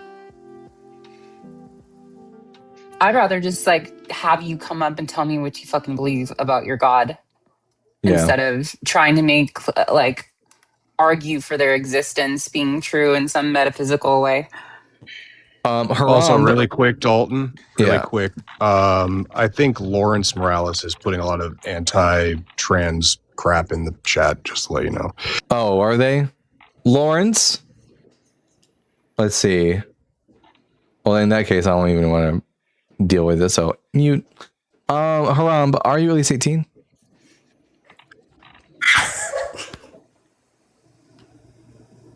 Answer right now or I'm dropping you. All right. Anyways. Constant would make life as we know it impossible. The constant's changing would only make life as we know it impossible. Not life in general. I think that's another thing, is that these theists, they hear the phrase life as we know it would be impossible, and they think, oh, therefore no life. It's all just a fucking script. That he is the true divine architect of the universe and they exist beyond space and time. Wait, what the fuck are we talking about? How does something exist outside of existence? It doesn't. Anything that exists outside of existence doesn't exist. It's a non-existent thing. Non-existence. If something exists in zero space and with zero time, that thing is nothing and doesn't exist. They are also presupposing that life as it was is the goal. Yeah, that has a particular, if I throw a bunch of cards into the air and they land in a particular pattern and you say, what was the chances that I would have gotten this particular pattern very low, but not zero. But also, why are we favoring this pattern? God is the nothing from Neverending Story. Causality necessitates time. Exactly, Zach. You cannot have cause and effect without time. You cannot have God creating the world if there isn't time that he's operating within. If I've been kind of backing away from the debate lives just because I don't get ops anymore for some reason. And all my ops are like the absolute nuttiest people, either white supremacists or Jesus consciousness people. So I kind of gave up on the whole debate thing. But one debate topic I did want to bring up, maybe I'll run it and hopefully maybe I'll get some ops, is that Christianity specifically makes you turn your back on humanity. I want that to be, I think that's a really good I often say that what Christianity does is it digs out all the things that make us human and leave us hollow. Yep. Yeah. You start apologizing for the worst things that humanity can do to itself, or that anything that's not human can do to us. 17 films. Are you at least 18 years old? Me? Yeah. Yeah, I'm 20. All right. What pronouns do you go by? He, him. And are you a Christian? Yeah. All right. I'm Dalton, the Bible guy. The Bible is bullshit. Christianity is false. Jesus is dead. Which one of these three topics would you like to talk to me about? How Jesus is dead. All right. Can you give me a reason to think he's not dead? I don't know. Nah. Then why'd you pick that topic if you can't defend that he's alive? Because how the fuck am I gonna know if someone else is alive? You have evidence that they're alive. God's not dead, Dalton. Yeah, 1 second. I gotta message Arwen something. God damn all my callers today have been absolute dog shit. What do you mean by callers? Anyways, so obviously you don't want to talk about Jesus dead, and if you don't have any reason for me to think he's not dead, so pick one of the other two topics I guessed. Why do you think he's dead? Because human beings don't live for 2,000 years, and it's been 2,000 years since Jesus was alive. How do you know? How do we know that Jesus was alive? How do we know that Jesus was alive 2,000 years ago? No, like why do you think you can't live past 2,000 years? Because I have zero examples. I have zero priors of any human being living for 2,000 years. That would be a special and extraordinary claim, and thus would need extraordinary evidence for the claim. You would know that people could live. 17 films. Did you not hear one? Stop. His glasses. Stop here. I know what you're doing right now is that you're just like waiting for your turn to talk so you can just say shit, but actually listen to what I'm saying to you. Extraordinary claims require extraordinary evidence. If you're going to make the extraordinary claim that a human being, despite the fact that we have zero evidence for it, can live for 2,000 years, then you need to provide me some extraordinary evidence. Hey, Dalton. Yeah. Joseph Luke Burnett says, what about P52 and how it stands for 5,200 years? 5,200 years? That's some... Yeah, if you're still alive, I have evidence because you're still alive if you're in heaven. Well, I'm dead. Prove that heaven exists. All dogs go to heaven. You're not a real you're not a serious person. You're a joke. No, That's a good movie, by the way. Absolute It's dog just sad. It's just a sad story, though. Yeah. Absolute Especially fucking like the dog thing shit. about it. Isn't the apologetic for Jesus's prophecies about coming back before his apostles die is that Peter is still alive or something? No, some people make the claim that the only person that I know of that people make the claim is still alive is Cain, because there's some like Mormon mythology about him being Sasquatch. Oh, and he was there before Jesus, and that's what makes him. I don't know. That makes the prophecy true. At the sermon as well, so that'd be interesting. Mango, are you at least 18? Yes. What pronouns do you go by? I don't really do pronouns. He, him, I guess. Yeah, that was a lie, but I'm glad that you gave me your pronouns anyways. And are you a Christian? No, I'm Jewish. All right. I guess the only one that you can talk about here is that the Bible is bullshit. So I think the Bible is bullshit because it contains scientific and historical errors and contradictions and anachronisms. No, I don't believe so. I think the Bible is also very useful for me because it allows us to. I don't care about useful. I only care about whether or not it's true. Like it's whether true. or not the events in it correspond with reality. Yeah, it's true, and it allows us to have claim and stakes in land in places like. Is there Gaza. No. Fuck you first and foremost. Secondly, what is the evidence that Moses existed? Okay, listen. All of it is based on hope. Okay? What is the evidence that Moses existed?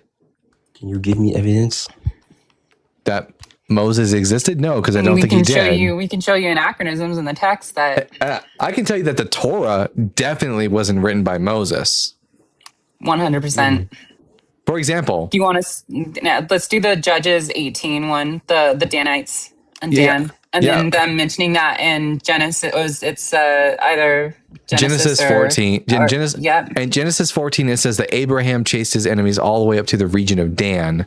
Do you see why that might be a problem if Moses wrote the Torah? No, I don't. When did the region of Dan become the region of Dan? A few thousand years ago. That's like 300 or 400 years after Moses existed. I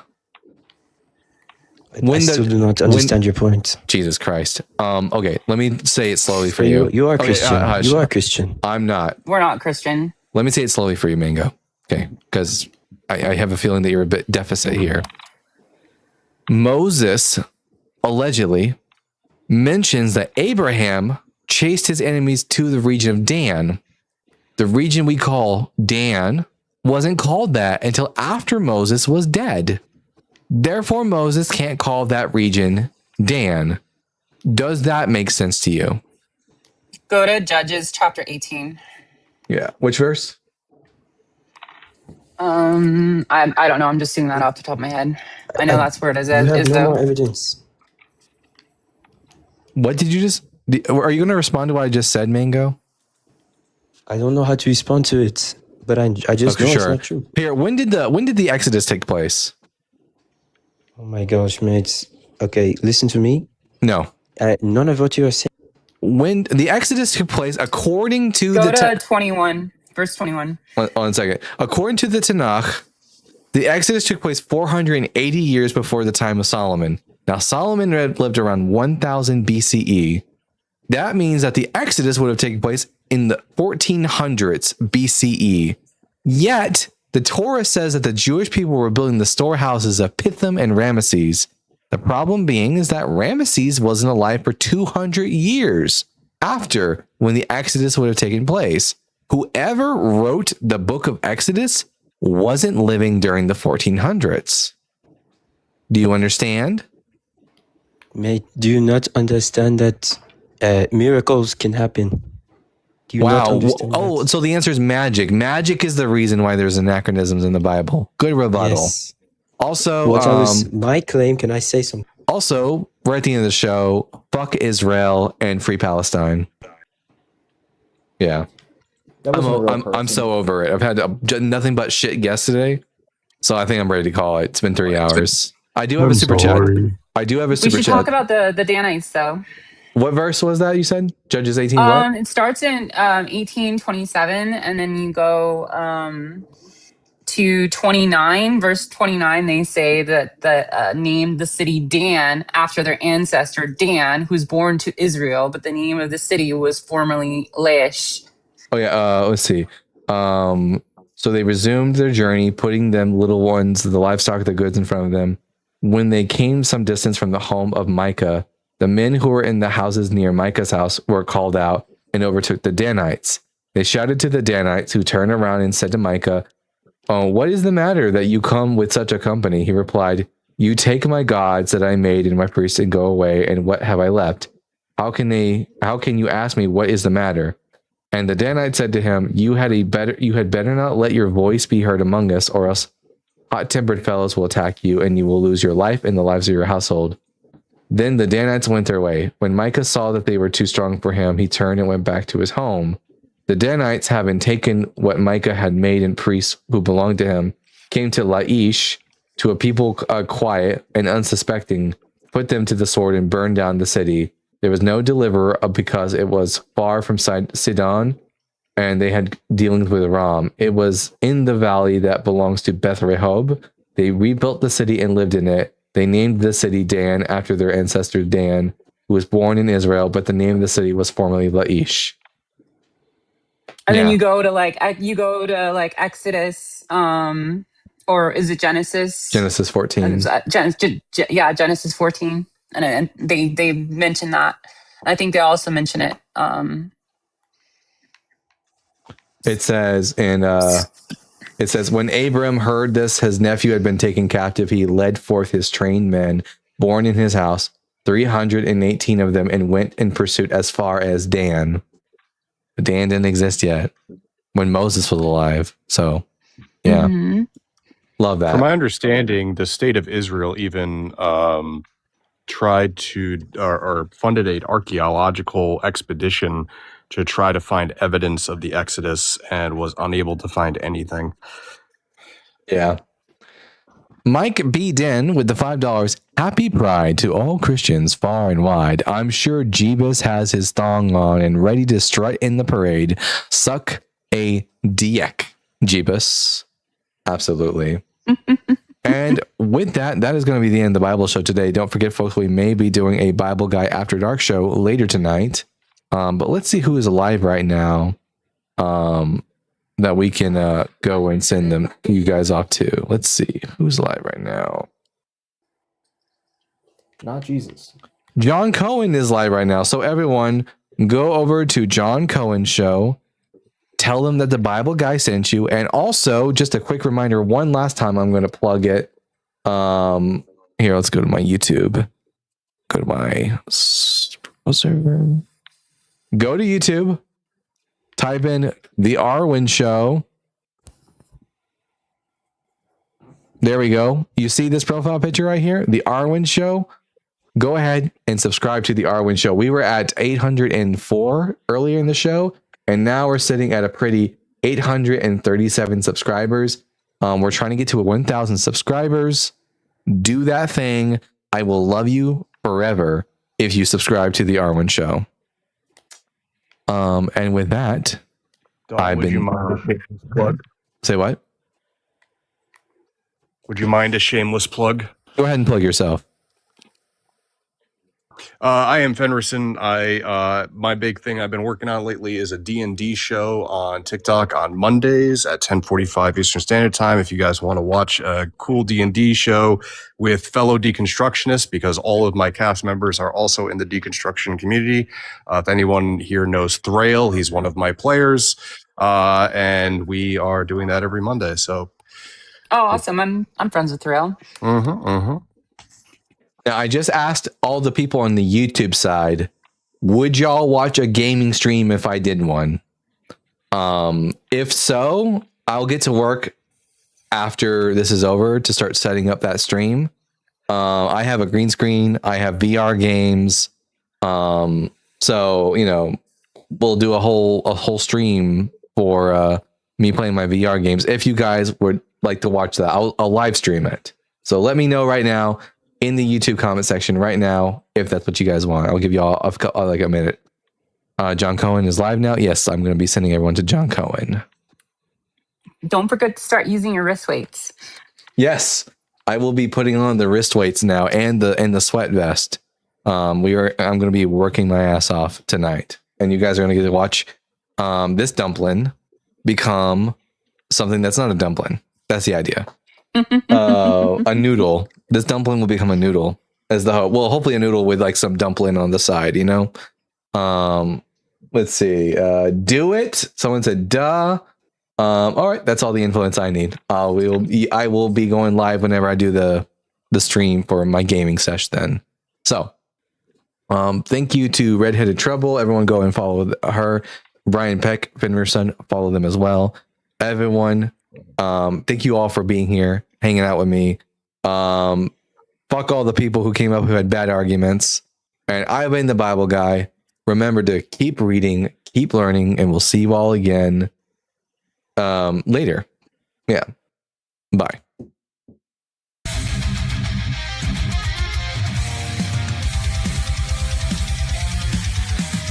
Born from dust and questioning fire, wielding truth like a sword of desire. Ancient scrolls and cosmic flame. He tears through myth, he breaks the chain. Echoes of prophets, the stars align. Knowledge and thunder intertwine. Reason ascends where blind faith fell. He reads the word and he reads it well. The Bible guy, seeker of the light. Through time and fire he rides the night. With reason's blade and wisdom's cry.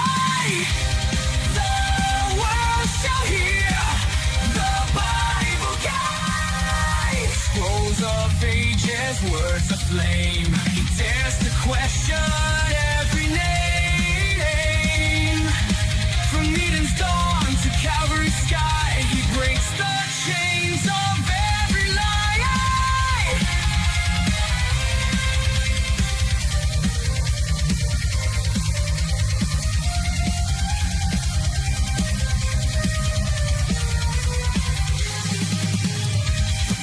Logos, Logos, the word and the flame. Reason shall rise and truth has a name. The Bible guy, he shines with reason.